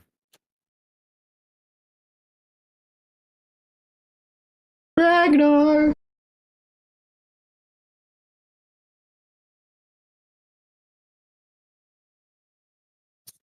Alrighty. Leadbelly dear bead. But Arthur's not gonna tell them that over the table stuff that he saw with himself and Gojo. He's opting to retain that to himself. Okay. Quirky Blue will kind of just cross his arms. He nods as he listens in, but stares at the deck as you finish off. Purple Jack is going to be the one to step forward. And he just he says to you calmly, like, quite an ability your crewmate has. It's not every day that some layman gets their hands on such a useful devil fruit. It's interesting. Oh, you better watch your tone. That layman? It's not a layman. That is Iron Mitch Johnson, King of the Ring, best thing you've ever seen. I mean, Mitch is anything but a layman. Mitch is a specimen beyond belief. Something you couldn't believe to. Yeah. He's not a layman. He's a man's slave. Oh my god. Yo. Yeah. His secret kids would certainly corroborate that. As you're saying that, Arthur, Jack is kind of like pumping his hands. He's like, whoa. Hey, excuse me, like, genuinely, if he's a layman, I'm a cockroach. Like, that's all I mean. I didn't mean anything by it. It's just my apologies. It's just a little strange. Like, okay, it's not that important. Sorry, I digress. And he backs off. Well, I mean, it can't be that strange. I mean, people with powers who have my captain can grow hands. Kiryu's sword literally changes form. Abyss is literally a shadow. The ex-slave from Mary's-Raw has the ability to grow hands out of himself. That's not weird either. Arthur is like, without even would be able to flinching, he pulls his gun out to his forehead without even blinking. Yeah, same. Clicks the revolver. He's like, "You want to say that again, partner?" He puts his hands up in the air. He's like, "Whoa, guys. I sincerely don't know what I keep doing to you to piss you off." First off, he's not a slave. He is a person. We don't have to bring that up. I was a slave too. It's okay. I get it. I was a slave too. Maybe you should think about how your words affect other people before you go off spouting your nonsense. He'll with that gun to his head, he'll look at you now, Leadbelly, and he'll be like, are you that offended? Did you know what I meant? Do you know what I'm getting at? It is strange that people not connected to the government in any way have such amazing devil fruit powers, no? Usually they try to hoard that for themselves, no? Am I wrong? I'm going to lean down and look him dead in the eyes and say, "You see, when I was 6 years old, I was known as what is known as a virtuoso. I could play anything. And to take advantage of that, the celestial dragon shoved a devil fruit down my throat so I could grow more arms to play more instruments at once. So I think now would be the time to shut the fuck up." Oh, wow. Roll me another. This one's going to be way more difficult. I'll just tell you on the front end. Intimidation. Arthur has a gun to his forehead. I know that's unusual. He is unfazed by the gun at the moment. I'm gonna need it. Okay, 22. How about the gun-sized head? No, the cannon-sized gun. Trust me, I know that one seems a little weird on the surface. From Leadbelly, that 22, that's tough. Off of 22 is tough. He's gonna put his hands down, and he'll look at you, Leadbelly, and he's gonna go, "Look, accept my sincerest apologies for offending you all. Truly. I'm trying to relate. That's all. If you'll allow me to walk back to my bandmate over there, I'll leave you guys alone, and I'll thank you for the ride. That's it." No, Purple Jack, I want to like, but you just keep saying the wrong thing. Arthur's gonna put his gun away and walk away from him. Agreed. I thought you were gonna pull the trigger. Holy shit. Ah. Why is it? I'm going below deck to go get food from Squint. Yeah, and ask Squint to come up here, because I'm going to need him to steer the ship. And I dismiss Purple Jack. I just wave at him, like, basically, like, get away from me. Yeah, he'll walk away with the slightest of scoffs. Just like an ever so slight, like, what the heck? And he's gonna head off back to Brown. Corky, eyes wide but silent, does the same. He just heads off after Purple Jack. I don't like these guys. I have a Purple feeling. Jack, anybody? Sorry, you got it. Go ahead. No, yeah, I was just saying to Kiryu, now that Arthur's walked away, I'm going to say, I don't like these guys. After the performance, I feel like they need to try some shady shit. We need to keep an eye on them. And I look at Kiryu and be like, or several. Ooh, I like Yeah, that. and I have my shoulder wings. Did you find anything cool in the tower? Oh, yeah. Tell And me. potentially a crewmate. Leadbelly's eyes light up real big. Oh, should we go get him? No, wait, we have to go to the concert. These guys are being assholes. All right, cool. So, we'll definitely have to make our way back here now. Because I want to see what that's about. Was that you, by the way? I heard a huge bang, and then the ship started rocking. Yeah. That new guy comes with a giant cool cannon. Okay, that is like priority number 2 after this battle. Unless Mitch doesn't show up. I'm worried about it. Nice.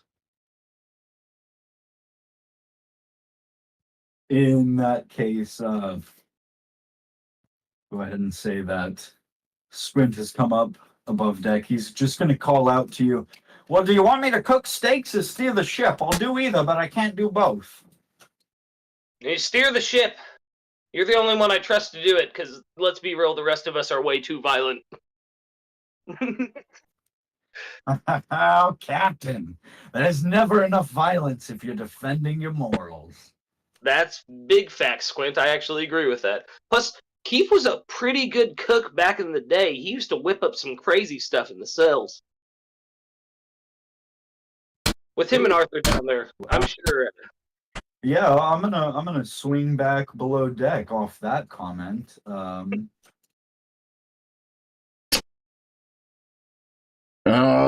right, I got Arthur Glory can come down here. Yeah.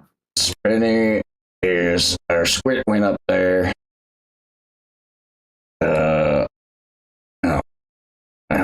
This is, I mean, what's Club and Ham doing over there? Hey, what's going on with you two? What's happening? Well, if you come up to check on them, they're like standing awkwardly, very close to Spenny's bed, like hovering over him, just staring at him sleeping. And they look at you and they're like, Club will say, I don't quite know. Captain told us to take medical watch over Spenny here. We don't have any medical knowledge between the two of us, though. I tell you the truth, mate. I don't know. I don't know what we're doing here. All right. I'll do you a solid. You got First, you gotta bandage him up. You gotta think about making him better. You gotta take all the worst injuries he has. You gotta think of all those injuries and take them against themselves and think if they were even worse, but what if they were made better? And in making themselves better and worse. And Arthur is going to use Cure Wounds on Spenny. 1d10 plus my ability modifier, which is a +5. I think. Yeah, 1d10 plus 5. Okay. Oop. It only heals. Dang, that sucks, but. And then once you. Arthur, like, as he's like using the energy to heal Spenny, he's like, and that's how you heal him, but most of y'all could probably do is find any of like the minor cuts, apply some like ointment, and then bandage it up and keep it, make sure that it's not open to the air so it doesn't get infected. You know, gangrene's a bitch. Ham specifically is gonna like lean over and scrunch up his nose and I'll go, what happens if gangrene goes on your head? You cut your hand off. Club is gonna go, no, he said head. Cause look, he took all the wounds to the head. His head's like messed up. Oh, you gotta cut off the head so he'd be dead. Maybe it's pretty. I don't know. You stop gangrene to the head. That's pretty. Yeah. I'm gonna have to think on that one, but he looks a little bit better. I'm not sure. Man, it is kind of weird. Like, man, I want to. Can I roll and investigate to look at like these injuries and see if I can assess like a better way to take care of him? Sure. Yeah. You want to toss me a medicine or something, you know, like investigation, maybe. Ugh. Bad rolls Okay, today. no, 14 here is far from the worst. You're gonna survey Spenny's wounds, like they said, mostly delivered from Knight Rider to his head. And yeah, I mean, right now it kind of looks like, honestly, you guys have done what you can for him. Especially with you coming over just now to tend to some of those other wounds, what Leadbelly did earlier. If you wanted to try another general medicine check, I would add whatever the roll is to. I'll add half of that roll to your cure wounds, if you like, off of 14. Absolutely. Hey, look at that. So we'll do another 5. Not bad, not bad. So 13, another 13 to Spenny. Still sleeping. He doesn't rouse from this, but he's sleeping soundly. You see him pull the covers up and tuck himself in a little more. So you gotta learn how to bandage properly. Mitch taught me how to bandage like this. I hope he's alright. Oh. What's wrong with Mitch? Ham says. Mitch got into a fight, and we don't know where he is, so we're just we're hoping he wins and he's gonna meet us there, I guess. Because that's all we can do, I guess. I really am just following Captain's orders at this point, it feels like. I'm not sure. Club behind Ham will he'll kind of step to the side so you can see him, but Ham can't see him at all. And he just raises his eyebrows and he makes a little finger pistol symbol with his hand. He's like,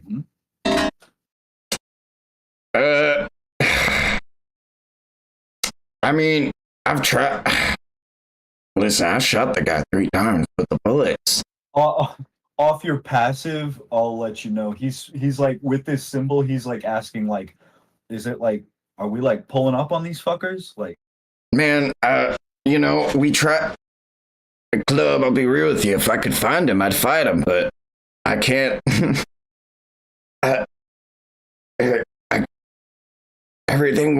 everything happened so fast when Mitch took him. I don't know where Mitch would take him. To be honest, I'm surprised he didn't come back here with him to the boat to fight so that all of us could fight him together. I mean, this guy was crazy. He literally came out of like these lemon wedges out of my pocket. It was crazy, y'all. It was. Ooh-wee. Well, when the time comes, mate, you. Thank you. I'm sure Mitch is all right. He is strong. I just have to trust in the captain, trust in Mitch. But He's just having a mighty good battle. That's what I'm choosing to think. if you guys saw that, you guys saw how freakish that thing was. I've killed people. I've seen some things, but Killing people. I've killed people. That's a real thing. I've seen some pretty grotesque things, and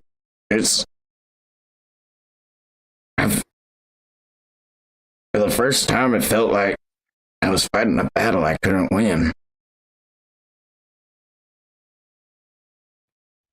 Ham is just gonna chuckle and he'll go, "There's no fight the Sakura pirates can't win." Do it. You get there right, partner. And Arthur's gonna go rest as we're traveling to the next island with the band. And eat some food. All right, I'll throw it to Kief then on this floor. I think I heard somebody say you were cooking. Are you taking over at the stove? You know what? Arthur Morgan can cook. He will go over to the stove. He'll show these mofos what's up. All right. I was asking Kief. Oh no, Kief can cook. Kief, but if you okay. I was gonna say you can if you want. I won't stop you. Oh no. So, Keith does not remember ever cooking, but seeing who was above table? Who was it that was trying to cook earlier? It was like Squint. Kief used to cook up a fine something or other. But Squint was making But it was steaks Squint who was earlier. cooking originally. Yeah. Squint was. But he was told to come up by So- Arthur, so he listened to the captain's orders. Yeah, seeing that Squint just kind of left the steaks on the stovetop, he's just gonna kind of like smell them start to burn, and he's like, "Hey, Yeah, can throw someone me help out with a- this?" Throw me out of nature. Oh. Efficiency doesn't It's matter. It's a good little bit before you smell the steaks burning. Who all also is trying to eat? How many steaks are being cooked up?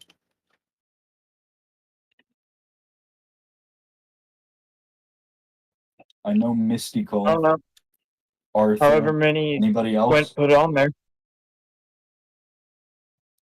Arthur is trying to have a Yeah, steak. one. Two.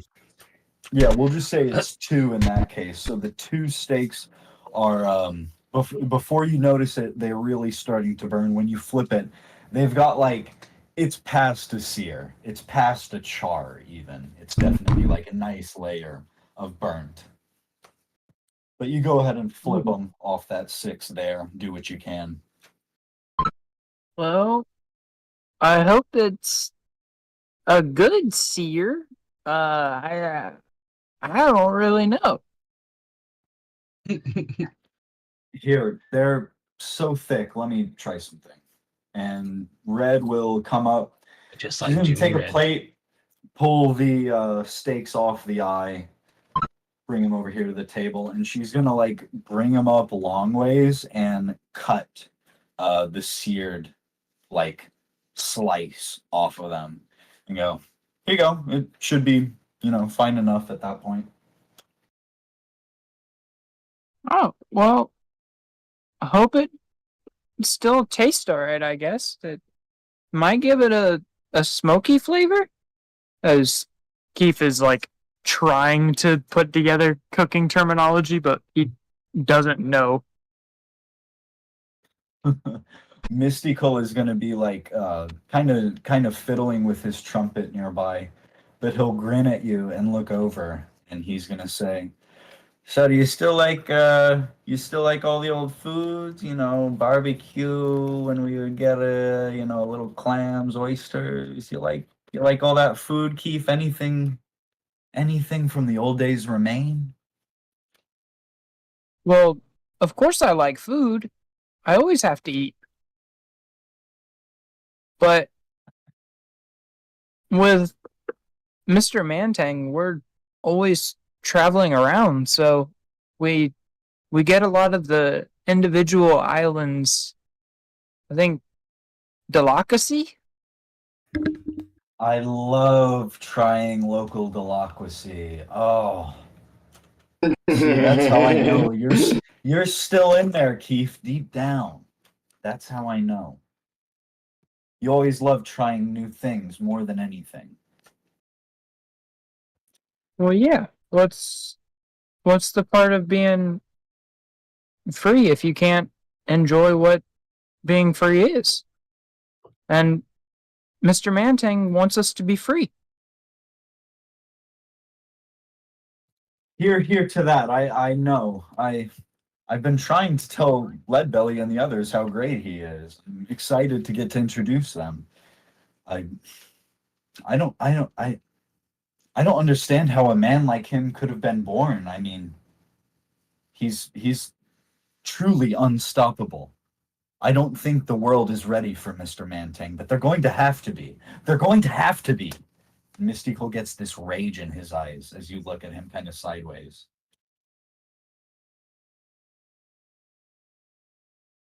So would I be able to check if it's like a rage, like a burning passion, or like a seething anger? If you send me an active perception, I'm going to call it only a perception on this one, I think. Yeah. Yeah, I don't think I could tell. On a 9, yeah, you're just detecting like there's a fieriness there behind what he's saying, and you're looking at him sideways like, what the heck was that? That was a little weird. Yeah. Yeah. Just I know nervous. you know. I know you know that, if nothing else, Kief. I have faith in that. You've lost your memories. You're not an idiot. Okay? I know that.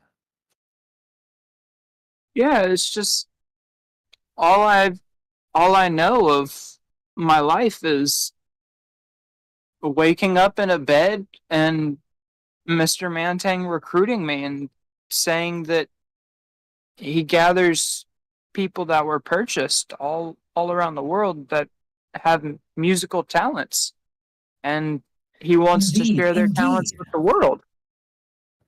He wants to share so much with the world, even a lowly servant like me who lost all his talents. He gave me a place. He gave me a wage that makes some doctors balk. And I just sweat trash off the floor. He's incredible. I don't know where his money comes from, but I don't care. I just want him to keep using it for good. The world needs more good.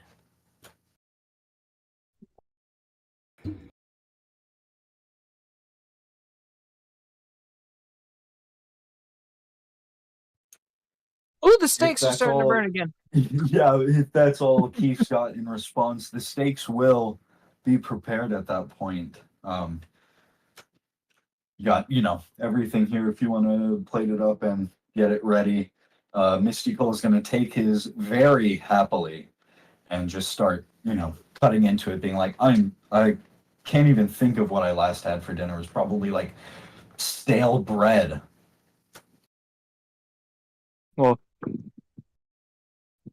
Well, hopefully there'll be more food.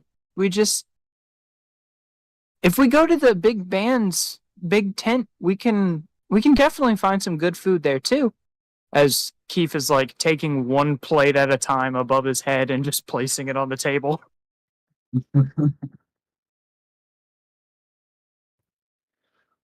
Yeah.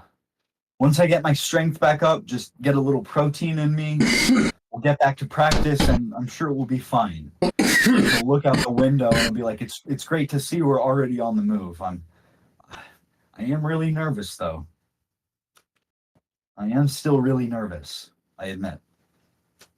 Like, what if we fail? Well, if we fail together. But seeing our musical talents, I don't think we're going to fail. And if we do, we can still make it a great show. Because that's what it's about. It's about playing music from our heart.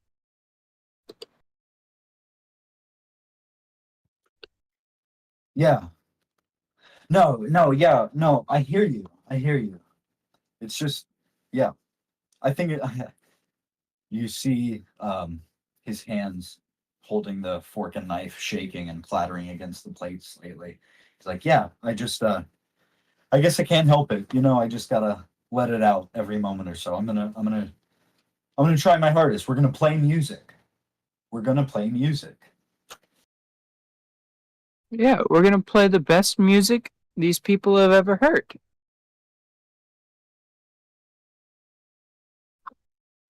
As you say that, Kief, June is gonna come up to your side and just sort of, whisper under her breath while Mystical devours the oarfish steak. She's like, look, I'm not doubting your ability, but don't you think you're kind of filling his head with empty promises? Like, I know you guys are good for, where you've started out at today, but this is Brown we're talking about, baby. Like, this is, are you sure you feel that way? Well, even if he wins, if we enjoy playing the music and it sounds good to us, didn't both of us win?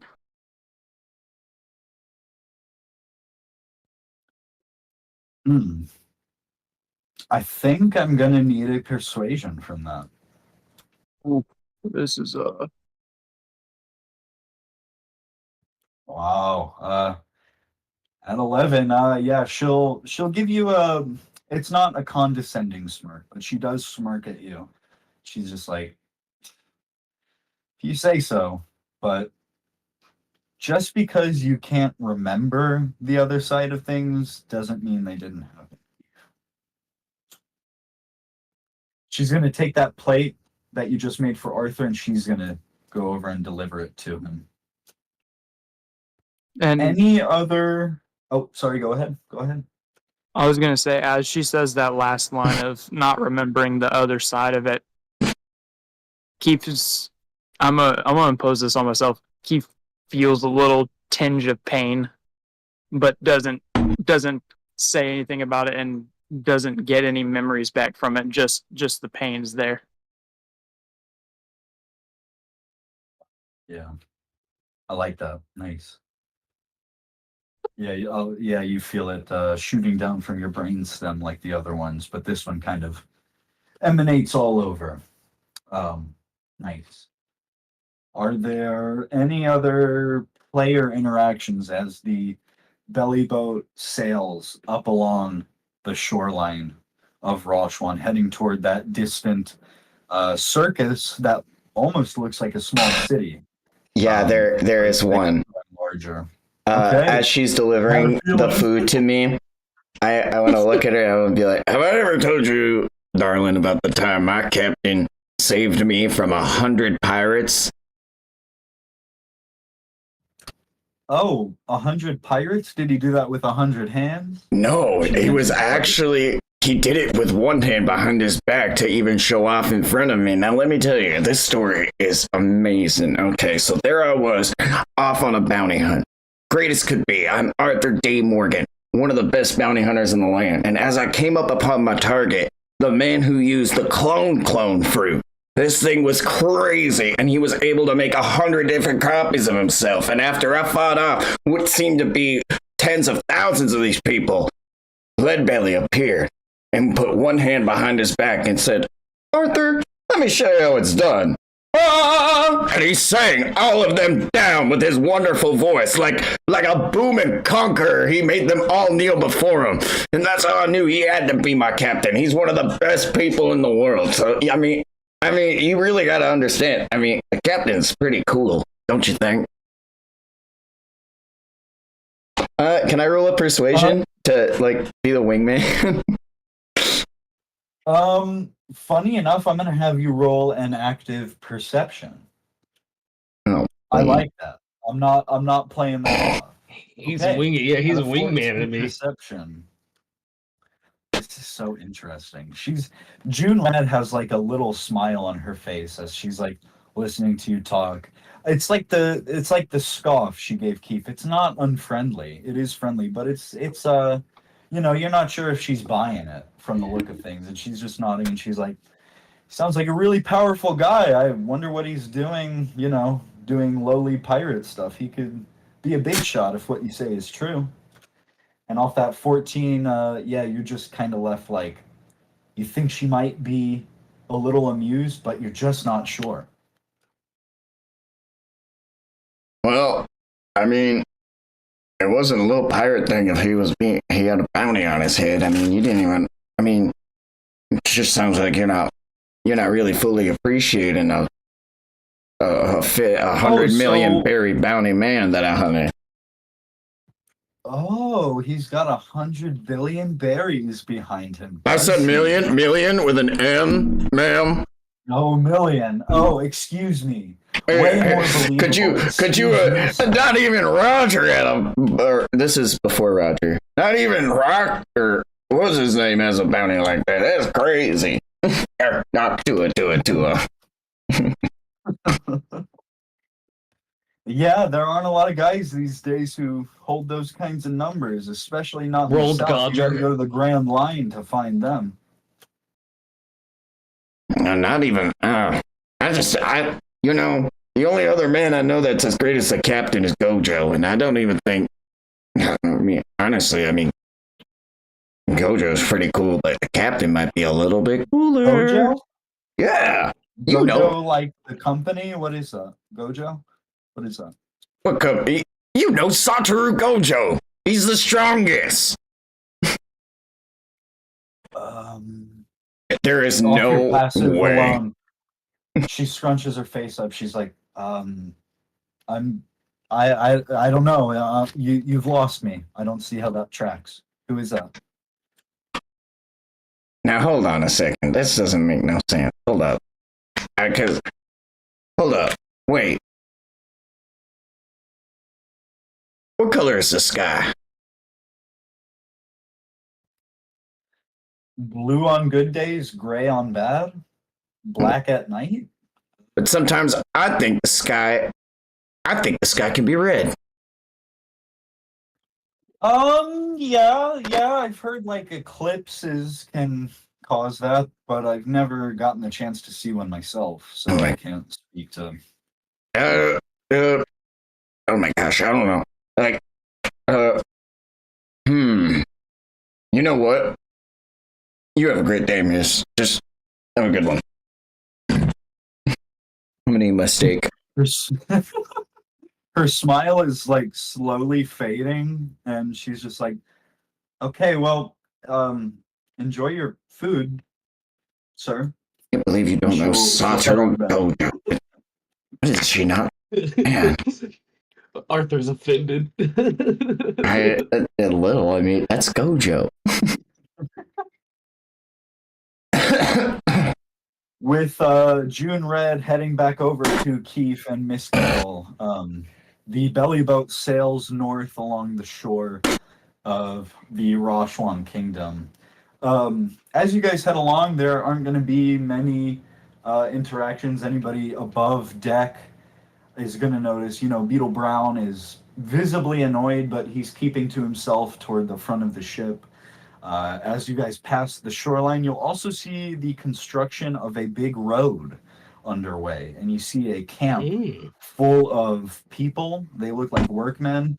And here in the evening, it's after 6 now, they're all sitting on the shore sipping drinks, and they wave at you guys as you pass. unless there are other player interactions you guys want to exercise or talk about on this voyage, 45-minute voyage upshore, we're going to go ahead and cut to the docking site, the landing site, rather.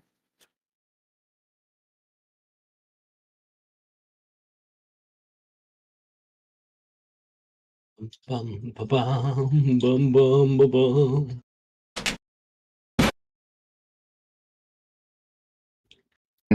As you guys get closer and closer along the beach's edge, you start to see a Super Bowl's worth of cars, or excuse me, like a Super Bowl's worth of cars of ships beached on the shore.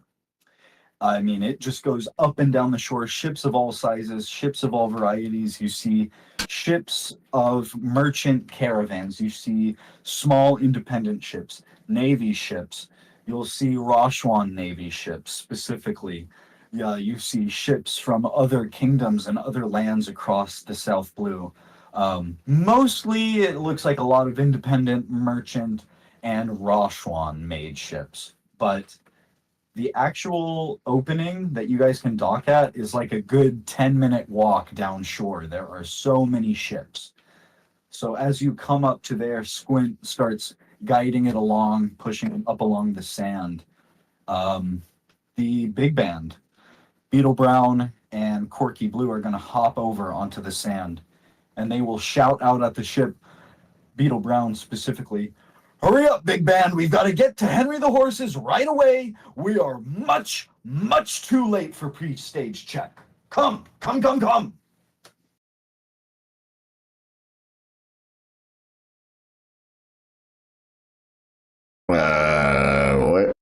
What's going on? Kiryu, you hearing this? You're still... Oh, Sorry, yeah. What is that? What's going on over there? I don't know. Kief, if you're still below deck, you'll be able to hear Brown shouting.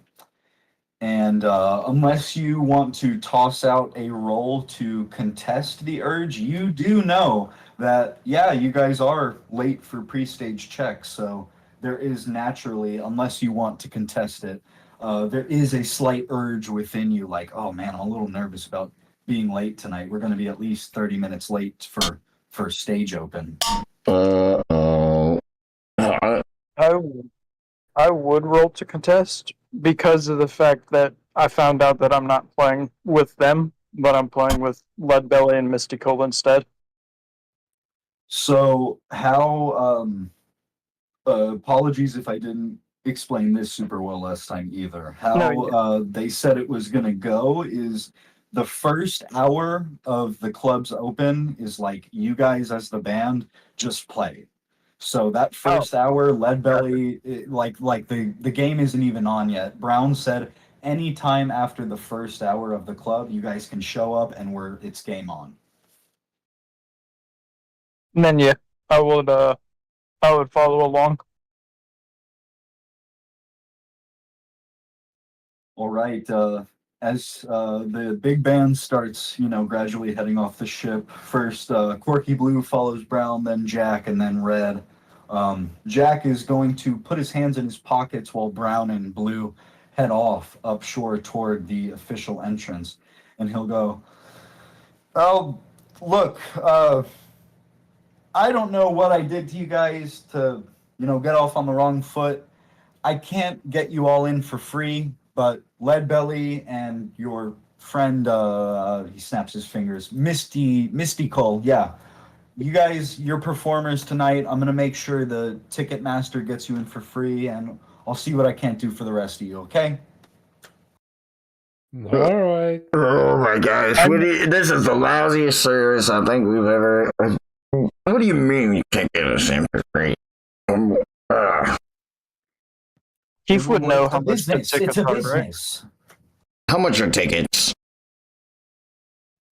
Kief, if you want to relate to them, you would know, like, right off the top of your head. Tickets are 18,000 berry a piece per person. And Keith just starts to do a little quick head count of the ship, seeing how many people are going to show up, and then he hands Leadbelly the money for their tickets. Whoa. Oh, However much that would be. Mikey, you can take it off of the how much I Let's have try to on break that. in. How much money do you have? What? Keith, to know that, yeah. Whoa, Don't whoa, worry how about are- that, Cody. whoa. How's a little? Where are you pulling this money out of? How are you? Where are you keeping all that, little man? Well, I gotta have extra pockets, you know, in case I have to retighten my bongo or, you know, pull out a sword or. Kiryu, imagine if I could carry that much money in my pockets. Yo. I think, oh man, I'm getting an idea. I think I smell a plan. And if Keith hears this, he immediately thinks that Arthur is going to try and put him inside of his pockets. I mean, I'll that's say what, you do that. Yeah, you do hear that off your passive. that's even a better idea. That's awesome. Okay, then I'll say Keith, you I guess we'll even it out to like 6 tickets worth about. So if you want to hand him like 108,000 berry is what that comes out to for like 6 tickets. That is 4. Carry to 18. Sorry, I'm trying to throw them off my trail. 108 is that. Yeah, here you go, Leadbelly.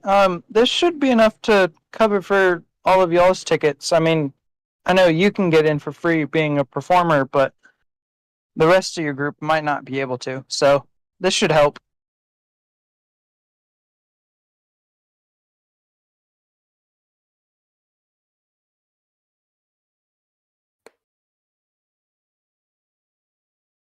Yeah, he's not even here.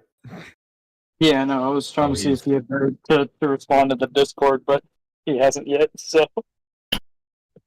I miss you, Leadbelly. Rest in peace.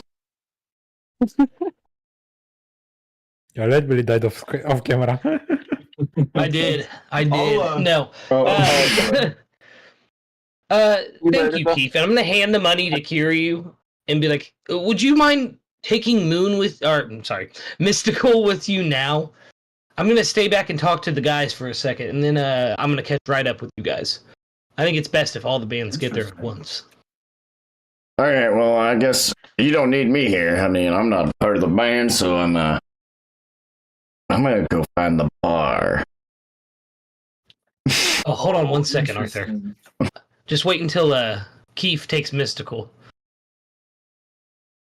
Yeah, Okay, Keith will take Mystical with the rest of the Henry the Horse's band members and head to the stage for early playtesting.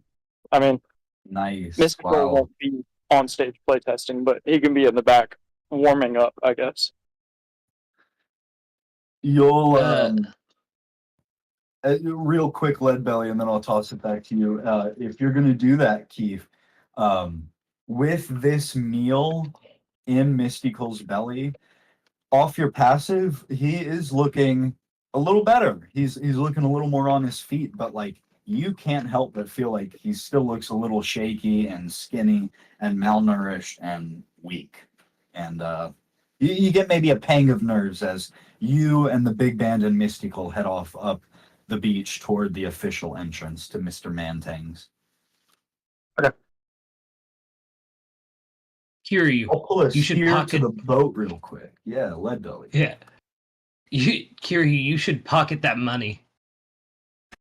Because I want you to sneak in. So they don't know you're there. Yeah, I feel like things are getting real shady. Arthur, Okay, we I think you and gotta. Abyss should try to find Mitch. I was gonna say we gotta talk about this now because we showed up 30 minutes late and Mitch would have found us because we're late. This is not good. I hate to be the man who says I told you so, but told you so. Yeah, no, I had a feeling in my gut. So I was thinking you and Abyss could try to find Mitch, or even any sign of what may have happened to him that could lead us in the right direction. Once I take care of what I need to take care of with Moon. Honestly, Captain, it's not the time to abandon you now. I think we made the wrong choice splitting off from the group previously. I think me and Abyss will also sneak in with Kiryu, and we will set up so in case if something does go down, we can all come out guns a-blazing. Oh yeah, Abyss. Didn't you have yourself linked to Mitch's shadow? Wait, what? Did you feel his presence on the island at all? Abyss, yeah. If you want to toss me out a roll, like a perception type roll for that link that you have with Mitch, I'll take that now.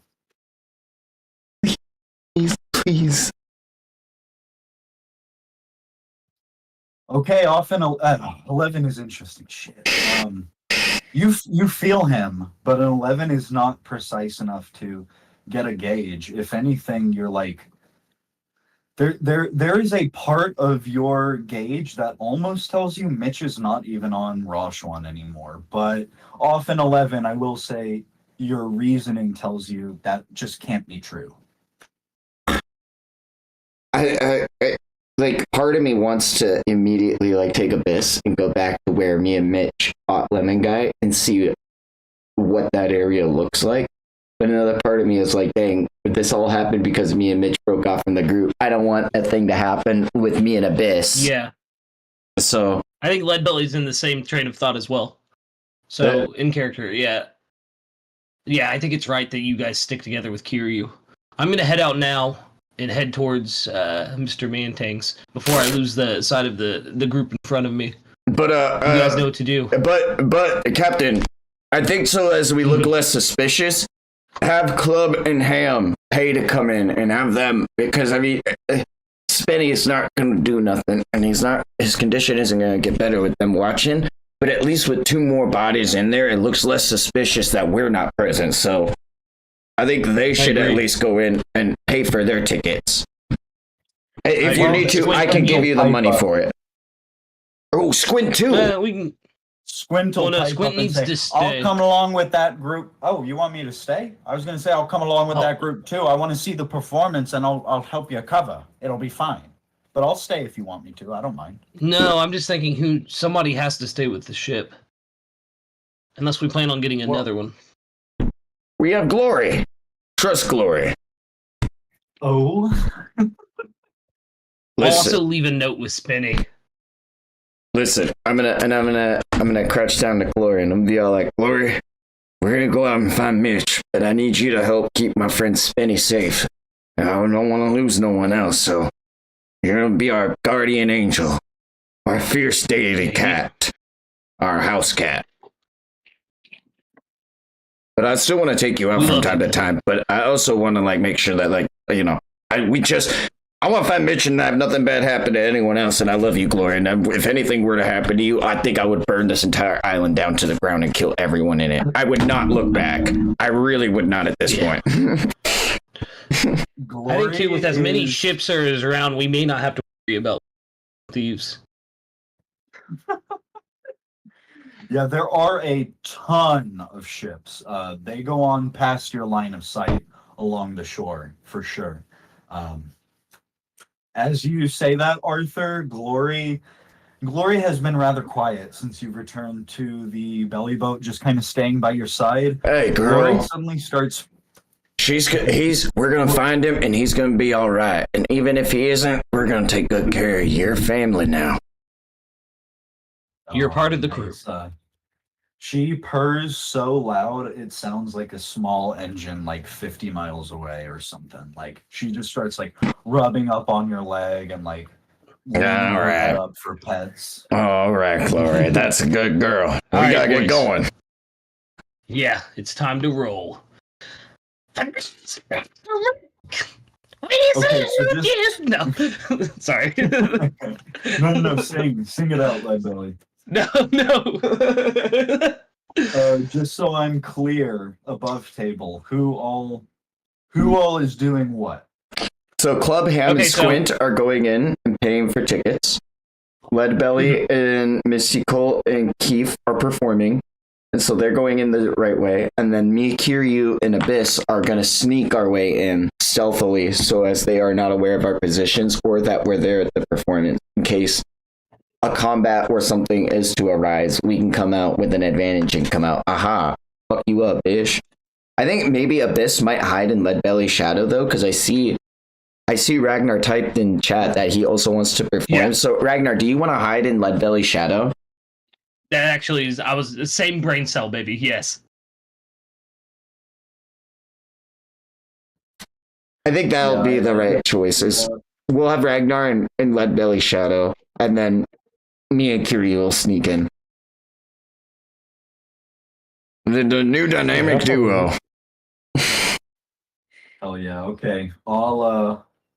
I think Ragnar took another second away, so I'll say he zips down the crow's nest ladder, zips into Leadbelly's shadow. Oh, he is still in here. Okay. That was weird. It wasn't even, it says he's typing. Okay. Oh It yeah, said let's your- go. It said his character wasn't even in on the bottom bar. My bad.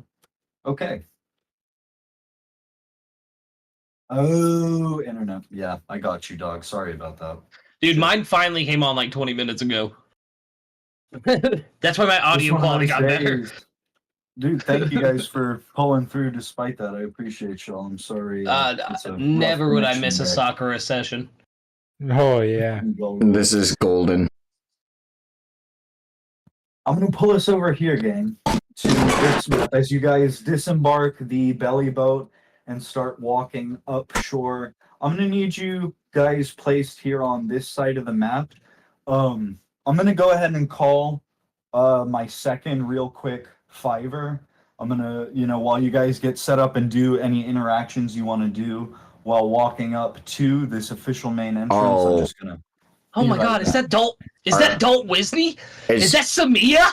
Is that Big Ass? Is that my husband? is that Izuku Midoriya? Is that No.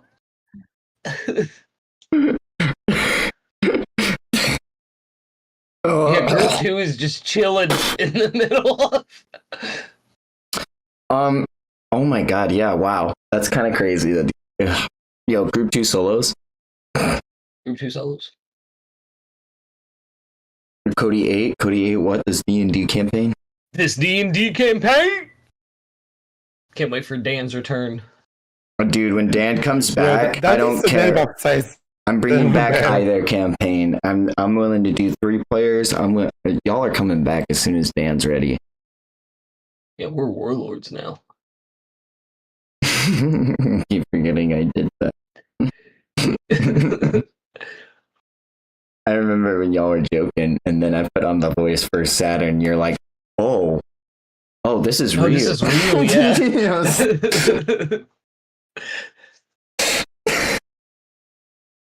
That was No, fun. I realized after I typed it that I could have just said it out loud because we're on right now. But yeah, that's Walt Disney, Samiu, Puss, and Big Za. I don't know who Big you Za mentioned. is crazy. Little Za. Nah, bro. He's still giant. Yeah, he's still fucking huge. So, Why does that dude smell like salt? It's like he's where been laying in it. when ToriMori comes back, wondering where me and Josh are gonna be if we're stealthing in. If you'll succeed Yeah, in 'cause- stealth again. I see clowns, Yeah, and it's 'cause going to be Ham- very hard for Arthur to hold himself back. I want you to know. Yeah, but they're right next to Marines. Yeah, distraction. Yeah, that's the major point here. Is that there's Marines there too. Yeah, but Josh is gonna have to hold me back. Like, there's clowns. This is the literal definition of on site. Yo, I found Bon Meat. Bon meat. On meat. Bon Meat. Yeah, look at him. He's right next to Russ. My bad, Huss. Us. Yeah. Samoyi. Is that big as? Yeah, No, that's Big the meme. Zop. That's Oh. the meme. It's the character icons for Russ, Samia, Dalt Wisney, and Big As. Just go with. But You go with. I was like, yeah, it's Walt Disney, Samia, Huss, and Big Za. And then there's Bon Meat right next to him. Bon me. Is Bon Yeah. me? Yeah, it's spelled almost the Okay. exact same. Okay. Hell yeah. It's just Bon Meat. No, it's Walt Sydney. Walt No. Sydney. Altway. All right. Altway Isney Day. There we go. Are we all back and accounted for? Yes. I think so. Where did you want me and Josh to place our icons? We're still finning. If you all want to go ahead and place your tokens over here, just in this general vicinity, Got ya. that's the side of the shore you're coming up on. If you want to do something that's not to scale to this map, that's obviously cool by me. How do you want to play this, Josh? How do you want to stealth in? What do you think's the right way to go about this, Kiryu? I got a big bonfire out, so there's not a lot of big structures to hide behind. I'll set the scene ever so slightly too. As you guys walk up, of course, you see some of this. The circus is the size of a small city, and it's surrounded by this 10-foot tall wooden perimeter wall, which is surrounded by a ring of clowns who are armed and ready, who look to be some sort of armed guards. Here on the beach, there's a bunch of fires and camp tents set up, and people are, even though they're not in the circus, they're here enjoying themselves outside of the circus entrance. And even though, it's going on 6:30 at this point, there's still a pretty good line to get into the entrance here. Take it away, guys. Yes, I'm gonna walk up to the security clown real quick and just ask him if there's a performer's entrance. I'm trying to separate myself from Kiryu and Arthur's party so that they don't know we're together.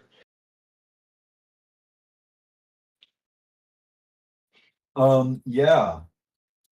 In that case, the clown, he's automatically annoyed by you as you come up to him, but he's kind enough at least to answer your question. He just points at the ticket master. He goes, it's right there. There's a door on the other side. You just gotta talk to the guard there at the door and he'll let you in. If you're serious. Sweet, do I have to wait in line? No, you don't gotta wait in line if you're performing here tonight, dude. Oh, sweet. And I'm just going to walk away before he finishes his sentence. And motion to squint in D Brothers to get in line like regular customers. Ooh, you're gonna hear Squint off your passive. He's just gonna shoot real quick at the guard. He's gonna say, "You're gonna learn to watch that little mouth of yours, friend." God, Squint is wild. Squint is fucking wild. Yeah, and I will make my way through the performer's entrance and inside while Kiryu and Arthur do their plan. Yeah, so that'll be there where I'm pinging Leadbelly Yeah. for context. And as you're heading around that side, as you guys notice, there is a familiar face here in the crowd. It's not Mayor Belvedere. If you'll remember, it's his twin brother Belvedere, the local priest of Ryomachi. And you'll hear his voice go, "What are you doing here?" You cut out. Oh, my man. I don't know where I cut out, but Leadbelly, as you're walking up to that performer's, the workers entrance on the side, as you pass this group of somewhat recognizable individuals, you'll see not Mayor Belvedere, but his twin brother Belvedere, the local priest. He tosses his hands up and he goes, "What are you doing here?" I'm here to play some music. You guys gonna come see the show? they all just kind of murmur. They're like, "What? You're playing here tonight? That's incredible! Wow. Where are you playing at? We're staying at the Hotel Carlisle. We're gonna see everything up until the finale tomorrow night. We're gonna be playing at some place where a horse band is playing. Horse Henry the band, I think. Horses. When you say that, he knows what you're talking about, and he looks at his group. He's like, "Oh, I know what we're doing tonight. Oh my goodness, what a treat!" Yeah, don't miss it. And this is gonna sound weird. Does anyone near me have a pen? Like a writing pen? Yeah. Yeah. The Marine right in front of Brother Belvedere. Sure, you'll notice I'm gonna- 3 pens in his coat pocket. I'm gonna ask him if I can borrow one of his pens. He's just chuckling with his buddy. He hears you. He goes, "Yeah, sure." He passes you one. And then I'd sign my name on Brother Belvedere's forehead and then No throw way. the pen on the ground and walk away. Like a rock star.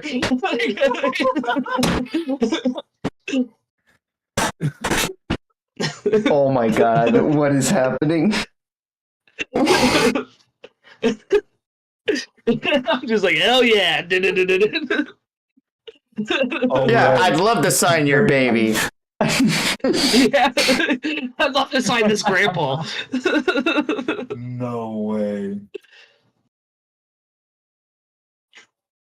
I'll go ahead and say the line kind of moves as you make up toward this performer's entrance, and the guard who's standing on like the inside of the door, it's another clown guard. He's like in clown garb, fully armed. He'll like look at you. This one automatically looks a little friendlier than the other one as he's waiting for you to say something. Yeah, I'm here to play with Henry Horseman's band. My buddy Moon Kief was supposed to tell you. My name is Leadbelly. Yeah, I'm here to jam, as it were.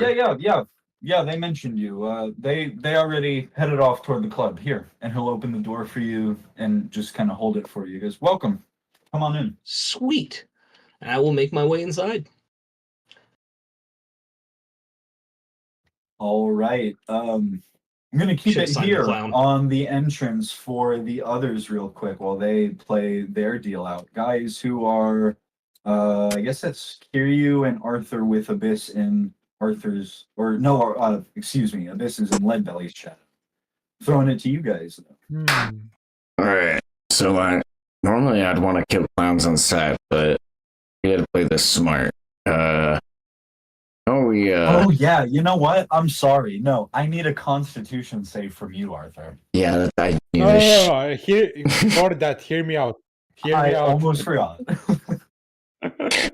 What, Arthur, Okay. what if we make the clowns fight each other? Like you saw that clown, how annoyed he was just by being approached. You know what? You're saying we start a riot? What are these people down here? Are they just like regular village folk, or? Yeah, like they're part of the people who are gathered around the fires and the tents, most of them being slightly off map, but there's like a small village's worth of camp set up here outside of Mr. Manting's as well. These guys right by you, they're kind of giving the fires a wide berth because it's a hot evening. You don't really need the fires, but they're just standing around drinking, laughing. Alright, Kiryu. I think we could lie. I heard from a person on this island while me and Mitch were traveling that clowns hate wrestlers because clowns think they're better performers than professional wrestlers, which is objectively false. But if we can convince these clown guards that these people over here are wrestlers, maybe they'll try to fight them, and then we can just walk our way inside. Bro. Or I was thinking another thing.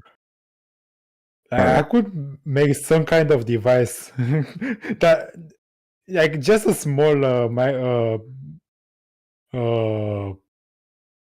thing that makes it sound like one of the clown guards insulted the other one. I think maybe that would be enough to make them argue. You know what? Let's try that. So Aki, would that work? Okay. Yeah, so no, this will work. The clowns are spaced pretty decently apart. You know, they're well within eyesight and like sprinting range. But you know, they're kind of set up strategically, so no point is overguarded or underguarded. How do you want to flavor that? Are you doing it to like these two kind of on either side of my ping up there? Yeah. Is that what I you was mean? thinking. Okay. I was thinking, yeah, make this guy. I can ping.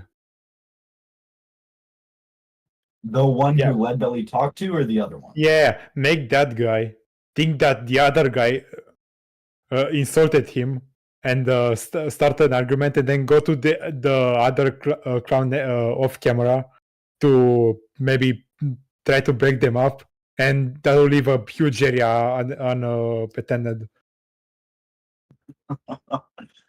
Okay. Yeah, we'll roll off that first domino effect. At that distance, yeah, he'll like. What do you want the sound to be like? Do you have something in mind, like an insult?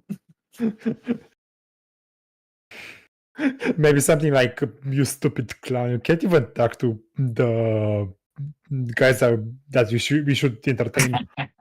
What are you even here for the job?" Okay, yeah, he's like ribbing on this guy, and yeah, you guys will see like the clown that you just kind of like mimicked talking. He's just chilling. You know what? He's having like a smoke. He's having like a nice cigarette. He looks like he's really enjoying the day. He actually looks like one of the less manic clowns. But his buddy over here like hears that, and before this guy can even respond, he is tromping over there like, "What are you saying about me, man? You keep running your mouth. I keep hearing you saying things behind my back. What's up?" And they're just gonna get into like a, you know, just a classical. The other guy is like not sure what is going on as like shoves start getting exchanged. That worked easier than I thought. And yeah, I would go to the next clown off camera and tell, "Yo, are those guys okay? I think you should do something,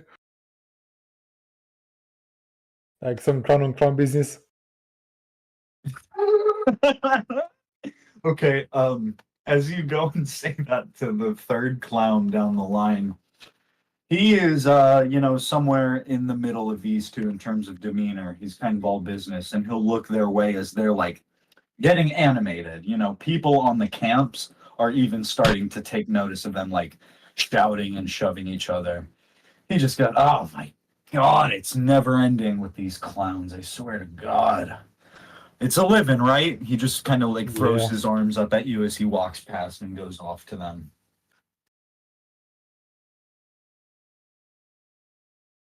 All right, so how much is the area unintended? Like that isn't watched. How big is it? Like, could we jump the fence without being seen?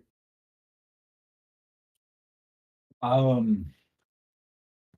do I need to talk to the next It'd clown be over? very tough.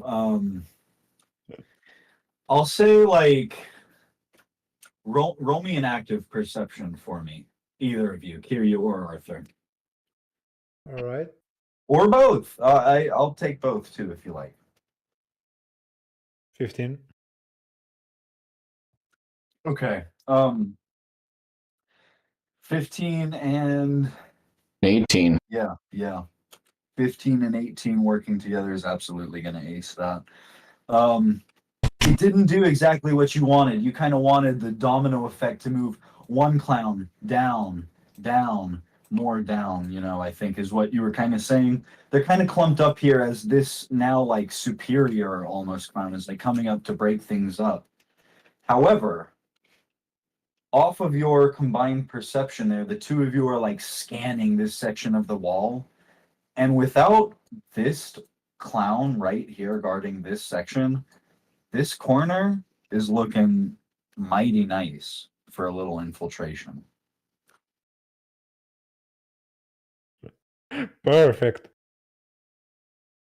I don't know if you can fully jump in, like you were saying. That's going to require some sort of magnificent check. But I'm open to, anything you guys want to try to run here. Like Arthur can boost me, and I can help him get over it. Yeah, hell yeah. Let's see. Whoever is going to boost up the first person, I'll need a strength save from them. And then from the person who is going to pull that person up, I'll need I'll go athletics for that. Oh my god, this is You guys bad. decide. I'm good in strength. I'm awful in strength, but we can give it a shot. Yeah, I guess I'm gonna boost you. Okay. Holy smoke. Yeah, 26 clears it. There's like zero issue. All right. Getting him up there, All right, now I gotta pull you up. All right. Nice. 18, good.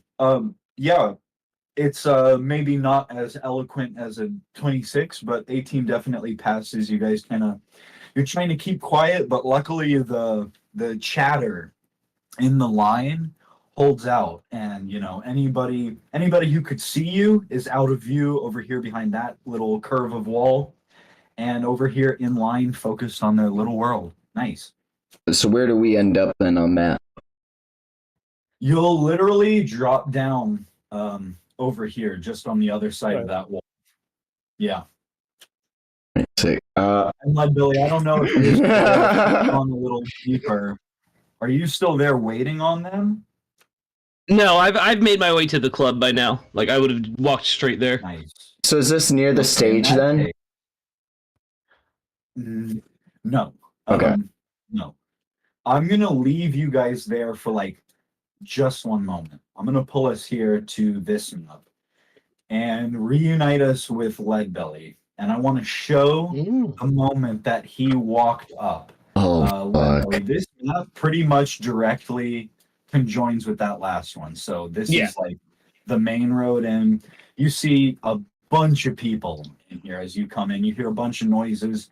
Here in the white tent next to you is like typical fair food. It's like carnival food, deep fried cookie type stuff, like corn dogs, funnel cakes.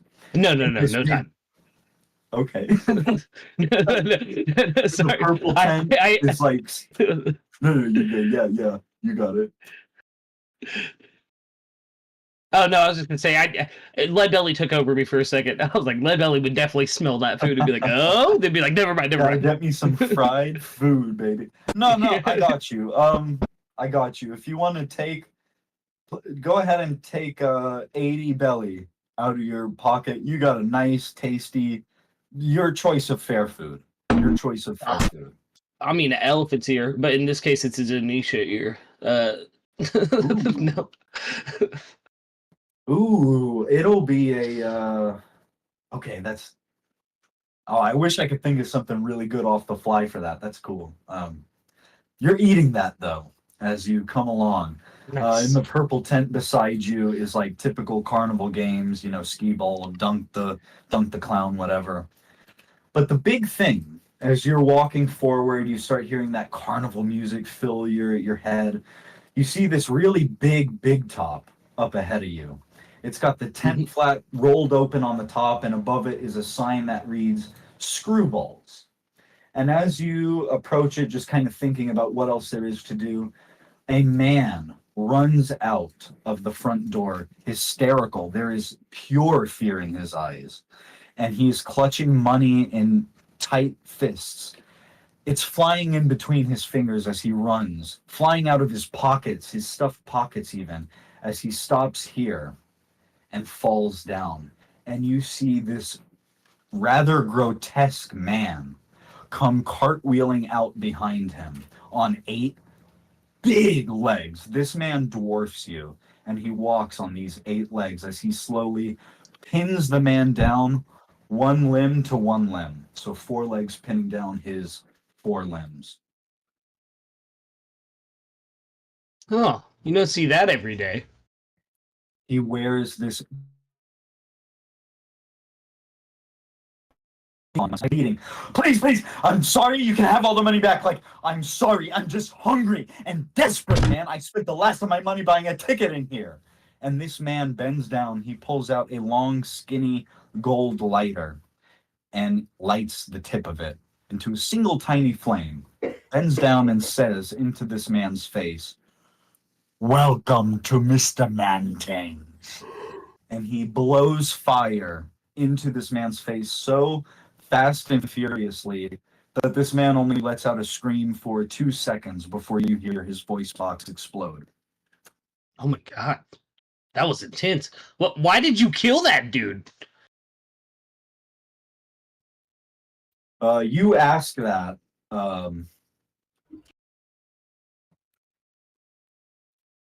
Initially, as this man is dying, you see people all around you, whatever they were doing, they take a few steps back, suddenly horrified by the sight they've seen. Revelry is gone in this little area. You ask that, and you see this man who is just breathing this fire out of his mouth onto this man, becoming just a burnt crisp. He looks up at you, and as he does, I'm going to need a con save from you, Leadbelly. Okay. Ooh. Oh, wow. Wow. So, what is that? I think that's. Unfortunately, you are going to take 13 damage, my friend. Oh, A And bit? you're going to. No, just Leadbelly. Okay. Or what it. Well, yeah, I'm sorry. I missed this vengeance real quick. What were you. What? Let me see. Oh wait, no You one's want dying. to use that on the thief. Oh my. That's A bit going to honor that, but I'm going to run with Leadbelly's con. Before Abyss does that, Leadbelly feels a stabbing pain shoot from his brainstem down across his entire body. What the fuck? And with the heat of this fire flowing off of, just the literal air around you, Leadbelly, you're transported back to a similarly fiery time in your life. And you have this snapshot memory of your father's dead body being engulfed by flames. Oh god. But more than that, as tears stream down your face, this being a traumatic memory you thought you had blocked out, you suddenly look up at the hooded figure who you'll remember is carrying you by the throat right now, dragging you along. And he looks down at you. And what you once thought was somebody whose face you had never seen, you suddenly realize, I've seen this man's face before. But as you try Oh god. at all, it's just a haze of mist. But you've seen this man's face. Oh. I'll pull us back here as Leadbelly is sucking that in real quick. Abyss, your Edict of Vengeance. This is weird. I didn't expect this, but you guys are watching this thief burn up. He has stopped screaming, but he has not stopped writhing on the ground, dying. The money in his hands is burning up to a crisp. It's not even about the money anymore. But, and if you want to flavor this, please toss it out. However you want to run this. I'll give you a second if you want to type that out, Ragnar. But yeah, dude, that's cool as fuck. I can't believe he killed the thief.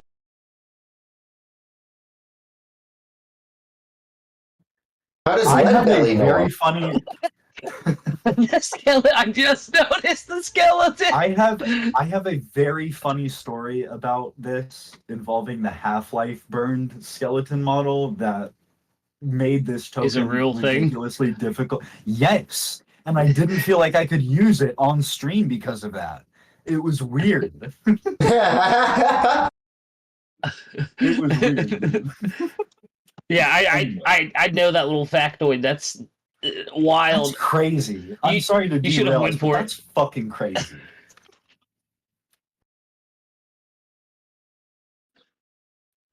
All of a sudden, this like shadow tendril, Leadbelly, off of your new, relatively new passive. It's still newish to me in my frame of reference, but you would notice this tendril of shadow dart out and connect to the burning body that, by all rights, should be dead at this point. And the body, the burnt, like pretty much skeleton, is just going to rip the knife with bony hands from its hip and stab it up into Mr. Henderson's shoulder.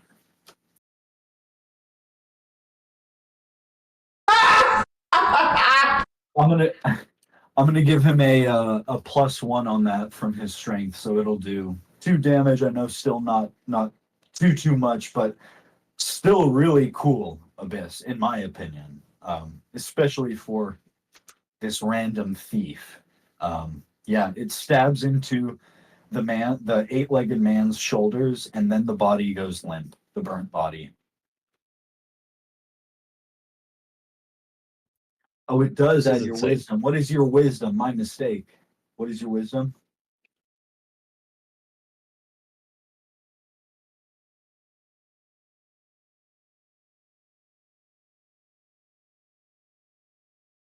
It's 4. Okay, so 6. 6 total to this guy. The knife digs pretty nicely into just flesh alone on the man's shoulder. Leadbelly, for a little added context on his anatomy, like he's got like a normal human body, and then 2 legs grow out of each shoulder blade, 2 kind of grow out of the back of his ribs, and then one pair grows out of his butt, and one grows out normally, like a normal set of legs. Okay. That's not creepy. I'm gonna say, with everything. Oh yeah, go ahead. One last thing, and then I'm gonna pass it to you and give it off. But he looked back up at you, Leadbelly, as you get this shooting of pain down your body. And as he looks at you with this sinister smile, taking this knife to the shoulder, he's just gonna look at you and smile and say, "Welcome to Mr. Mantangs." Leadbelly is shaking a little bit, especially with the realization of the recognition of the face. But he's going to steel his nerves a little bit in a very monotone voice, something very uncharacteristic as Abyss would pick up. Leadbelly's just going to look at him and say, "Thank you for the welcoming. Could you point me to the direction where Henry the Horse Band is playing?" Oh, wow. Dude, you guys are a badass crew. I have a hard time preparing for your spur of the moment shit, but I love that. I just got to give you guys props real quick. Oh. As you do that, this guy who is still kind of pinning this burnt corpse down, he shoots his right arm up, which will point this way toward the map, and he just holds it there with that still blank expression on his face. Big smile, but his eyes are not smiling. I walk away, and as I walk away, I say out loud to Abyss in a tone where only he can hear me. I say, "Abyss, after we get Moon Kief, we evacuate the civilians, and then we burn the circus to the ground." And I head towards the club. Ooh, as you say that, this guy who just killed this guy on his 8 legs, he towers over you. Yeah. And tower over you with these 8 long double jointed legs, and he literally walks like over you, so like his legs kind of border you as he moves past, and he heads away the way you're heading, but like way faster off those 8 legs. Cool. I will follow to the club. I'll leave it here for the moment for Kiryu and Arthur. Over there are now on the other side of the fence. Are you coming into this area, or what is your guys' game plan right now? Like, yeah, what is the game plan? Kiryu, if I see all of these clowns, it's going to be very hard to stop Arthur from going murder hobo. So, but should we stealth our way, or should we try to lion bravado our way through? Yeah, Now I that think we we're should. here. Yeah, just blending with the crowd. Gotcha. All right. We gotta. Do we need normal people names? My name is pretty normal. Yeah, but we're pirates, dog. Okay. I'll be. You know what? I'll be Gojo, and you can be Mojo. All right. All right, let's go. All right, and so we're gonna stroll through. Okay. Like I mentioned earlier, you guys see, kind of the typical accoutrement of circuses on either side of you, but you guys are seeing the aftermath of that exchange. And some people are still gathered around, like, kind of freaked out. You guys will pass these 2 fellas right here. And they look, like not tough and badass, but they look seedy. It looks like, not much would get to them just off your passives. And even they are like shaking. They're like, that was weird. That was creepy. Like, one of them says, I want to leave. I think I want to leave. Man, I think, normally fair food smells pretty good, but it smells like, to be frank with you, it smells like a burning body. Maybe because it is one. Oh God! Oh my God! Whoa! Whoa! Holy! Whoa! Yeah, as you guys head up to the entrance of Screwballs, you guys will notice some Marines here gathered by. These 2 are like side by side, sort of mirrored to each other. They were actually the 2 that were in line to get in just now, and they are freaking out. They're shouting at this guy in front of them who was not with them, but is a superior officer. We can't just let this guy get away with this. He just burnt that guy to a crisp. I don't care how much money he stole. This is fucked up. Hey, excuse me, gentlemen. Are you with the government? You're in the interest of saving people, right? The ensign, the commanding officer of this group of 4, he's got this just like slimy smile on his face, his hands clasped behind his back. He just goes, hello. Well, you see here, if you'll give us a moment, I'm just exercising some jurisdiction onto my subordinates, sir. So you are the highest in command. You said your subordinates, you're the one in charge, or I need to talk to the commanding officer in charge right now. That is difficult. We don't have a commanding officer, you see. We're here at Mr. Mantang's. I don't suppose everybody would know, but most people know by now. We don't have any jurisdiction at Mr. Mantang's while they're here touring the South, unless a vice admiral directly declares that we have jurisdiction. I'm trying to explain to them there's nothing we can do. Mr. That's Mantang perfect. takes care of security. Now hold on, partner. Now why don't you talk to me? You look at me, and you just give me a couple moments to explain to you what you could do. Now you see, you can't do anything until a thing is to arise. if something were to happen to put these people into danger, could you not do anything? Like maybe secure funds that have been illegally procured, perhaps. But I wouldn't want anything to break out if the citizens of this nation were to be put in harm, if you're catching my nature. But Marines such as yourself should be pretty proficient at saving people. He's like wringing his hands. I'm gonna look. I'm gonna slyly. I want to roll a sleight of hand to show my bounty book to him, to be all like, I know what he's done, and just so like no one else can see it. Who you're saying that about the 8-legged guy? Who are you saying that about? So with I'm saying it. I'm just like showing him the bounty book, and I'm just saying like to the leader, like I know.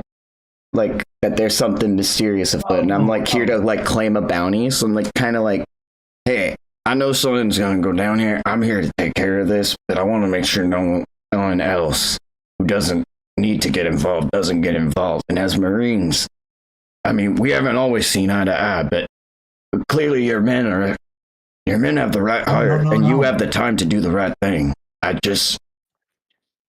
Of course, a bounty hunter. I'm sorry, I should have guessed by your look. Yes, of course. And he's going, if you'll let him, he's going to like surreptitiously bring you like, I'm gonna say he's gonna like bring you over here, like away from general earshot. All right. And he's gonna be like, look, I would. It's not that you have to hide that you're a bounty hunter, but I guess they're new here. You have to learn about Mr. Mantangs a little bit. They're an interesting organization, you see. The world government has decided that we don't have any jurisdiction on their soil unless a vice admiral directly, while on the soil himself, declares that there's action needed for us. And to make things more complicated, we are also currently on Rashwan soil, which means that no Marine lower than an admiral rank has jurisdiction here ever. I'm sorry to say. Now, does that exclude if pirates were to attack the island? I think the Marines supersede anything when piracy is involved, if I'm remembering correctly. Oh, if only. I would love to keep the small folk safe, but no, we have no official jurisdiction here. The highest ranking Marine here visiting is a captain, my Captain Crimea, of course. But that's beside the point. I'm sorry for the distress, but Mr. Mantang and his security force handles everything here. Okay, well, it's gonna. Oh man, I really don't want to. Your men have the right heart. I want to believe that you're a good man. You're a good superior officer. You want to lead them the right way. And this is the time to prove. Thank you. I agree. All right, you need to stop while I'm talking. All right, I'm going to tell you that this is the time to be better. This is the time when it proves if you are a good man or not. This is it. This is the time when you have to look at the rules and say which rules are worth breaking and which rules are worth saving. People are going to get hurt. There is a pirate violence that is going to happen, and it is not going to end nicely. Mr. Mantang is going to use these civilians as hostages unless they are evacuated, and I want to make sure nothing happens to them in this crossfire. Do I make myself clear? That's crazy. As you're saying that, he's still kind of like wringing his hands. He's got that big, like, gross, greasy smile on his face that only figures in authority who shouldn't have it have. But as you like say all that, you see his expression drop, and he's like, "Sir, these are very serious accusations. If you'll forgive my asking, are you well? Are you doing well?" I put a hand on his shoulder, and I let him know, if you're a real Marine, you'll know that if Arthur D. Morgan says there's trouble, there's a storm coming. And I walk away from him, and I'm going to start making my way to the clubhouse. Kiryu, let's go! I make sure to say it in front of him too. God. I make sure.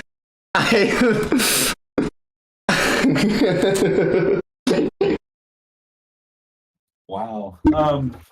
I'll say as you do that, that's badass. The last thing you're gonna notice as you guys leave this section of the map is these two clowns have come up alongside the burned body, and they are rifling through his pockets while the money in his hands has totally burnt up beyond use at all. The money in his pockets is still okay. The lower half of his torso is unburned. They retrieve all that money, and they're going to take it off and carry it off this way. Before we transition here real quick, I do want... I'm going to go with intimidation, Arthur. Can I please get an intimidation for that insight? Heck yeah, you can. With a nat 1 fail. Oh, no! That sucks. You're going to walk away fully believing you have instilled the fear of God in this man, and he pissed his pants. You are fully confident you made him piss his pants. Great. Oh my god. That's not a saving throw? No. Damn it. I was gonna also waste a strong will. Yeah, strong will wouldn't work here. Can I have advantage for name dropping Kiryu? Kiryu, if you're cool with this, I want to add you pass the Marine by, and you give him the stink eye, and sure, that'll give Arthur advantage. Stink eyes. Okay. As if that's cool with Kiryu. Yeah. Oh, the Luigi death stare from Mario Kart. Oof.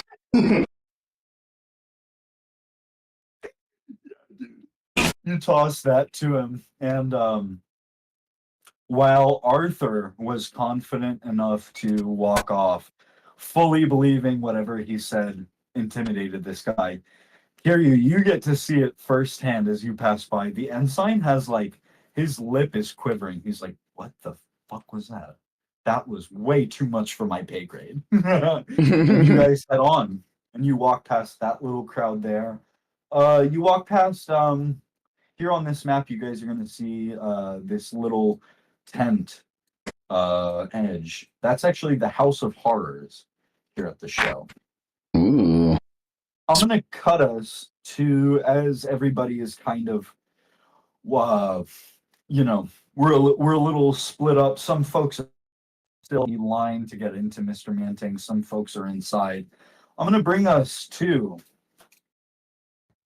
a backstage prep room.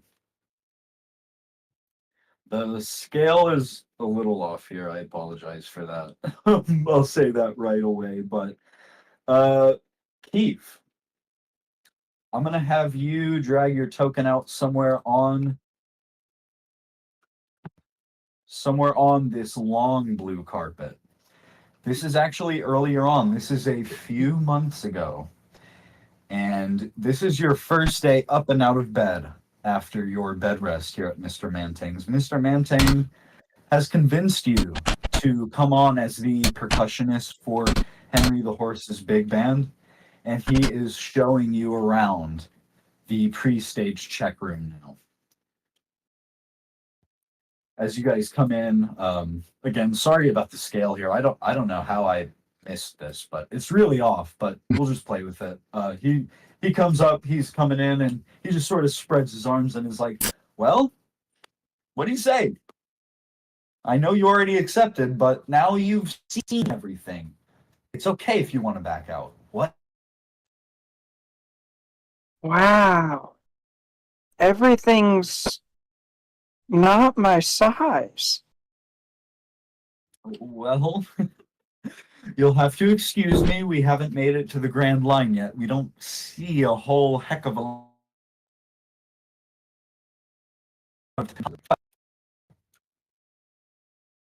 We are happy to accommodate to you. And he will gesture toward this rather massive desk, even compared to the other three in here. and on it is another identical but like miniature desk that's like put on it right next to the big vanity mirror. You have like an identical Kief size.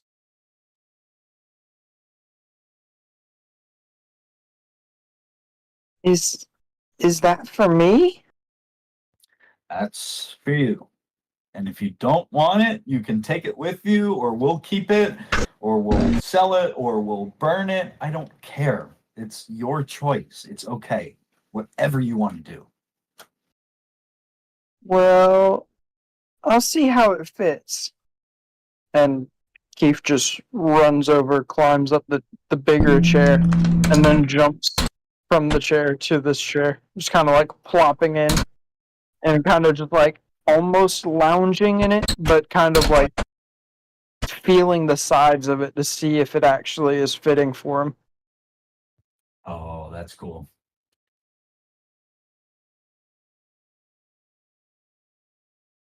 I think I like it. It's a bit stiff, but it fits. Pause.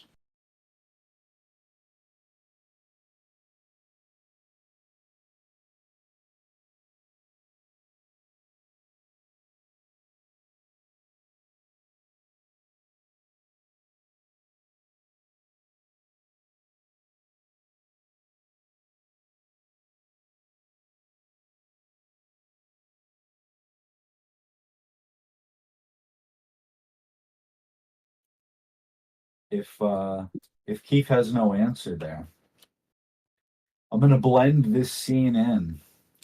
Keith, with you sitting there in the chair, you're staring dead into the mirror while Mr. Mantang disappears. Your crewmates slowly appear, each in their own chair, getting ready. Everybody's sort of moving a little bit faster than normal. You guys are very late. There is a crowd outside waiting. You guys saw them on your way in. The club opens at 7:30, and the club opens at 6:30. You guys usually go on at 7:30. You need to be there for pre-stage check at like 6, so it's going on 7:30 now. And you guys are not quite ready. You're kind of rushing.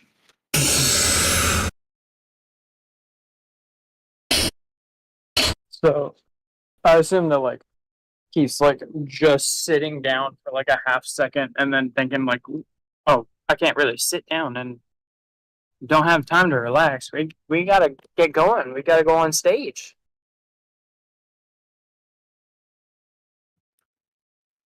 Yeah, you'll think that as you look around at the others. Beetle Brown, you're here posted up on his desk specifically. That's where your pre-stage check desk is situated, on his desk.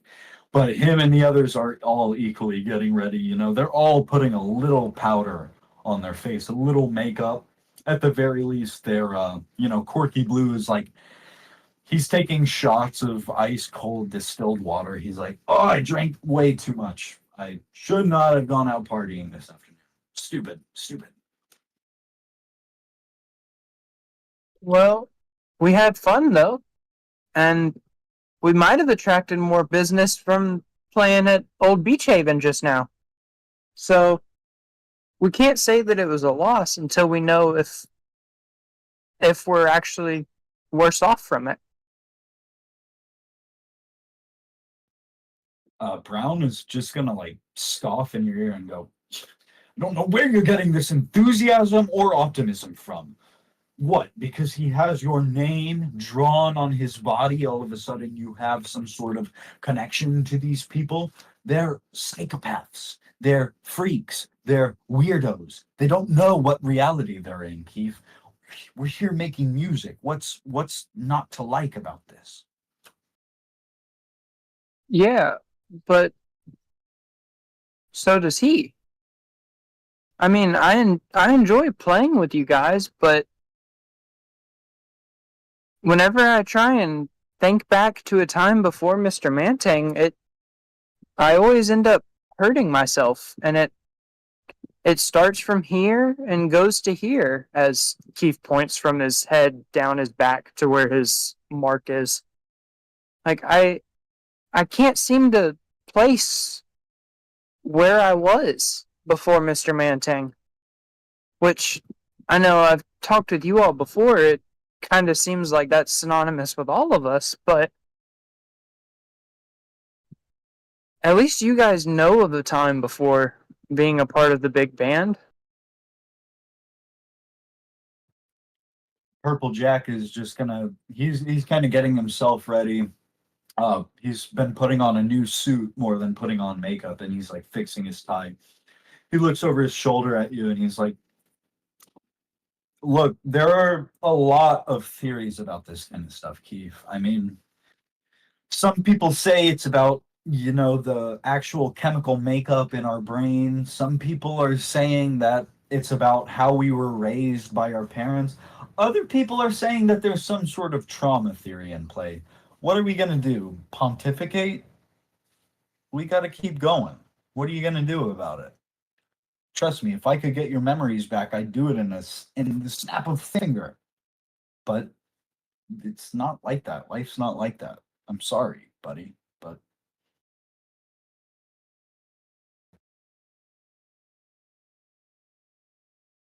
Yeah, I wish I knew more about what I don't know.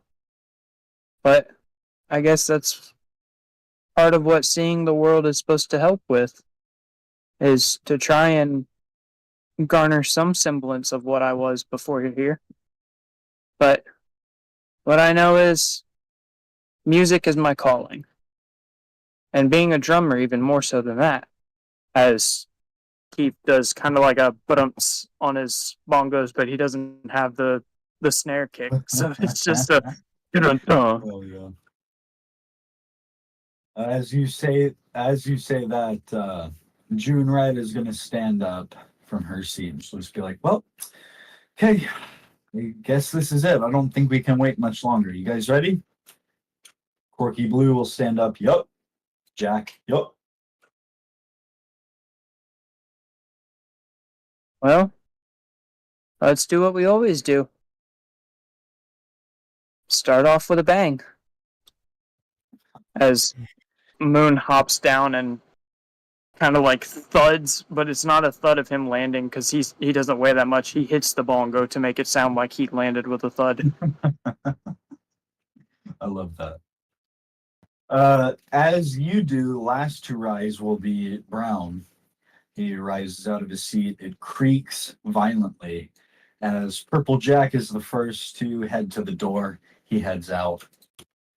And you hear slightly muffled but incredibly uproarious applause come from the crowd outside. You guys saw them passing in.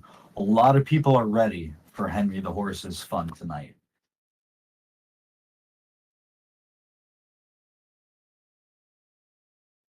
After Jack, Brown is going to head to the door, and he'll look at you, Kief, and he'll be like, okay, 1 hour of fun, and then we've got a little competition on our hands, don't we, Kiefy boy? Hey, good luck.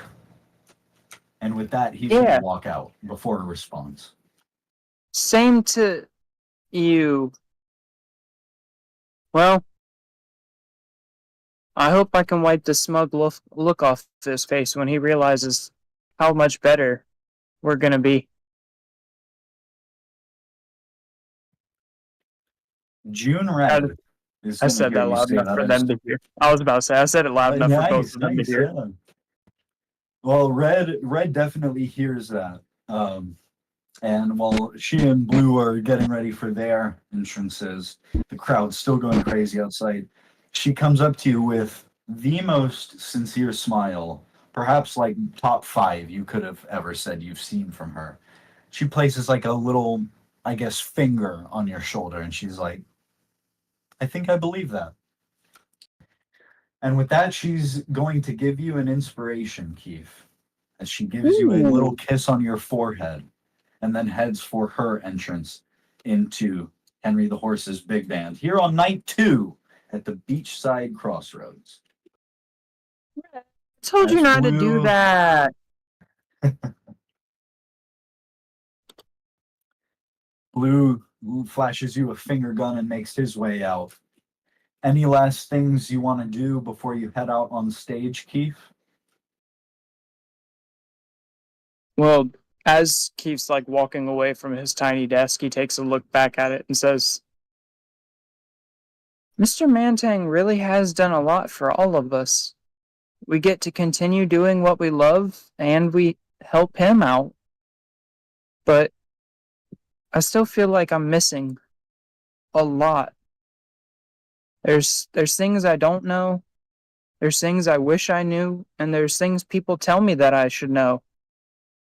But I just don't know. And as he walks towards the door, he gets one last look at the giant set backstage room, and he's like, if I never see this room again, it's been a blast. Whoa. Hey, my guy, I'm gonna need a con save.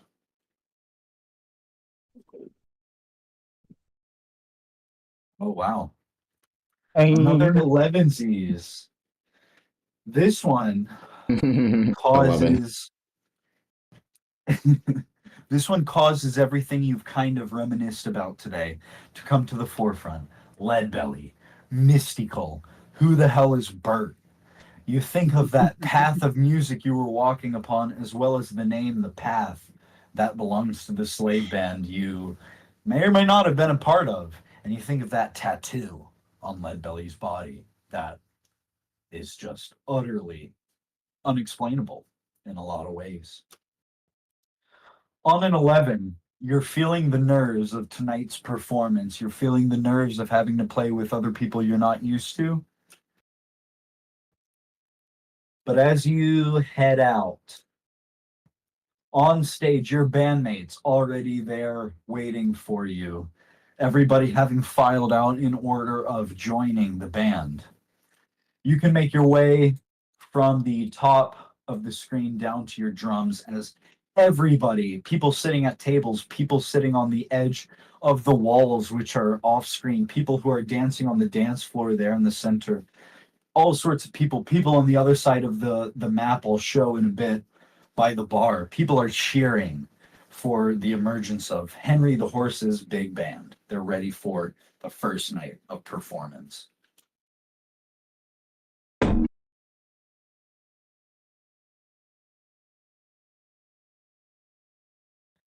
Go ahead and throw me as Purple Jack is doing his introduction for the night's performance. This is the second night here at the Beachside Crossroad.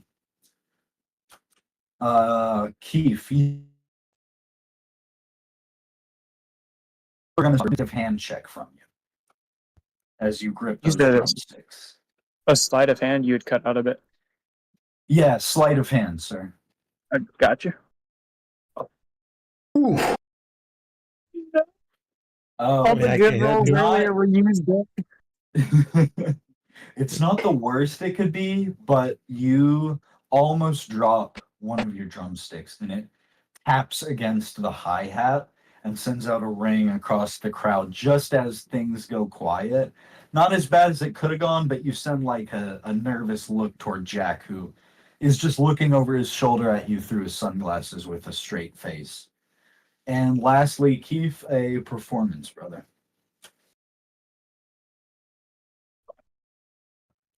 Oh my. I really did use them all up earlier.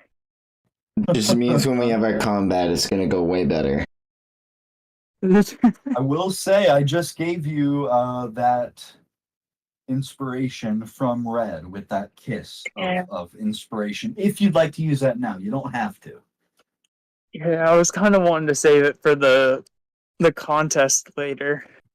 Okay. In that case, under the dead silence of the room, this first song, it's a jazzy pop beat you guys burst into get the energy running for tonight. You start chiming away at the hi-hat next to you, and you drop both of your drumsticks. And the room goes silent, except for the sound of the clatter as you pick up your 2 drumsticks. I'll honestly take another performance from you, but if it's another nat 1, I won't I won't make it like super disastrous. It's alright, because I was gonna have something for flavor if the drums weren't working. Okay. Alright, that's at least better. Okay. Off that 15. This time, despite that little bit of nerves you've got in you that held you up, you tap the hi-hats away and it shimmers into the song as at the end of your little intro. Everybody else exactly on time. Jack, Corky Blue, and Brown, Red holding off for a moment, slip into the pocket perfectly. And the club is alive. Everybody is dancing, having a good time, cheering you guys on.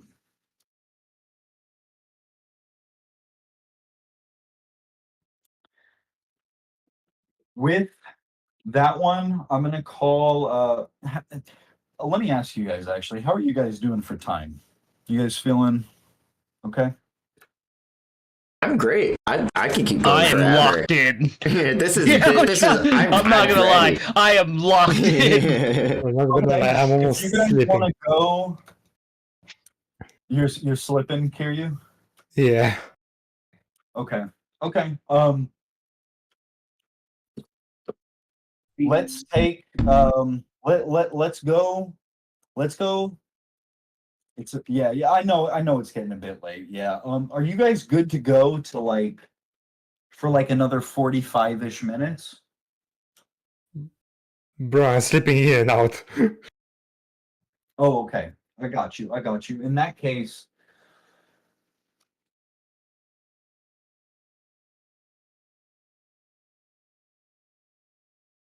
Did he cut out for everyone? Yeah. no, I got you. In that case, I'm going to bring it here. We're going to start reaching the end of session here then in that case, guys. But I'm going to bring it here to, this is still Henry the Horse's bar. Definitely Leadbelly I'm going to want out here. Kiryu and Arthur, if you guys have gotten here by now, absolutely cool. You can stay, but for sure Leadbelly has gotten here by now. Like I said, I'm gonna blend in at the bar. Yo, it's that guy. Is that Izumi Curtis?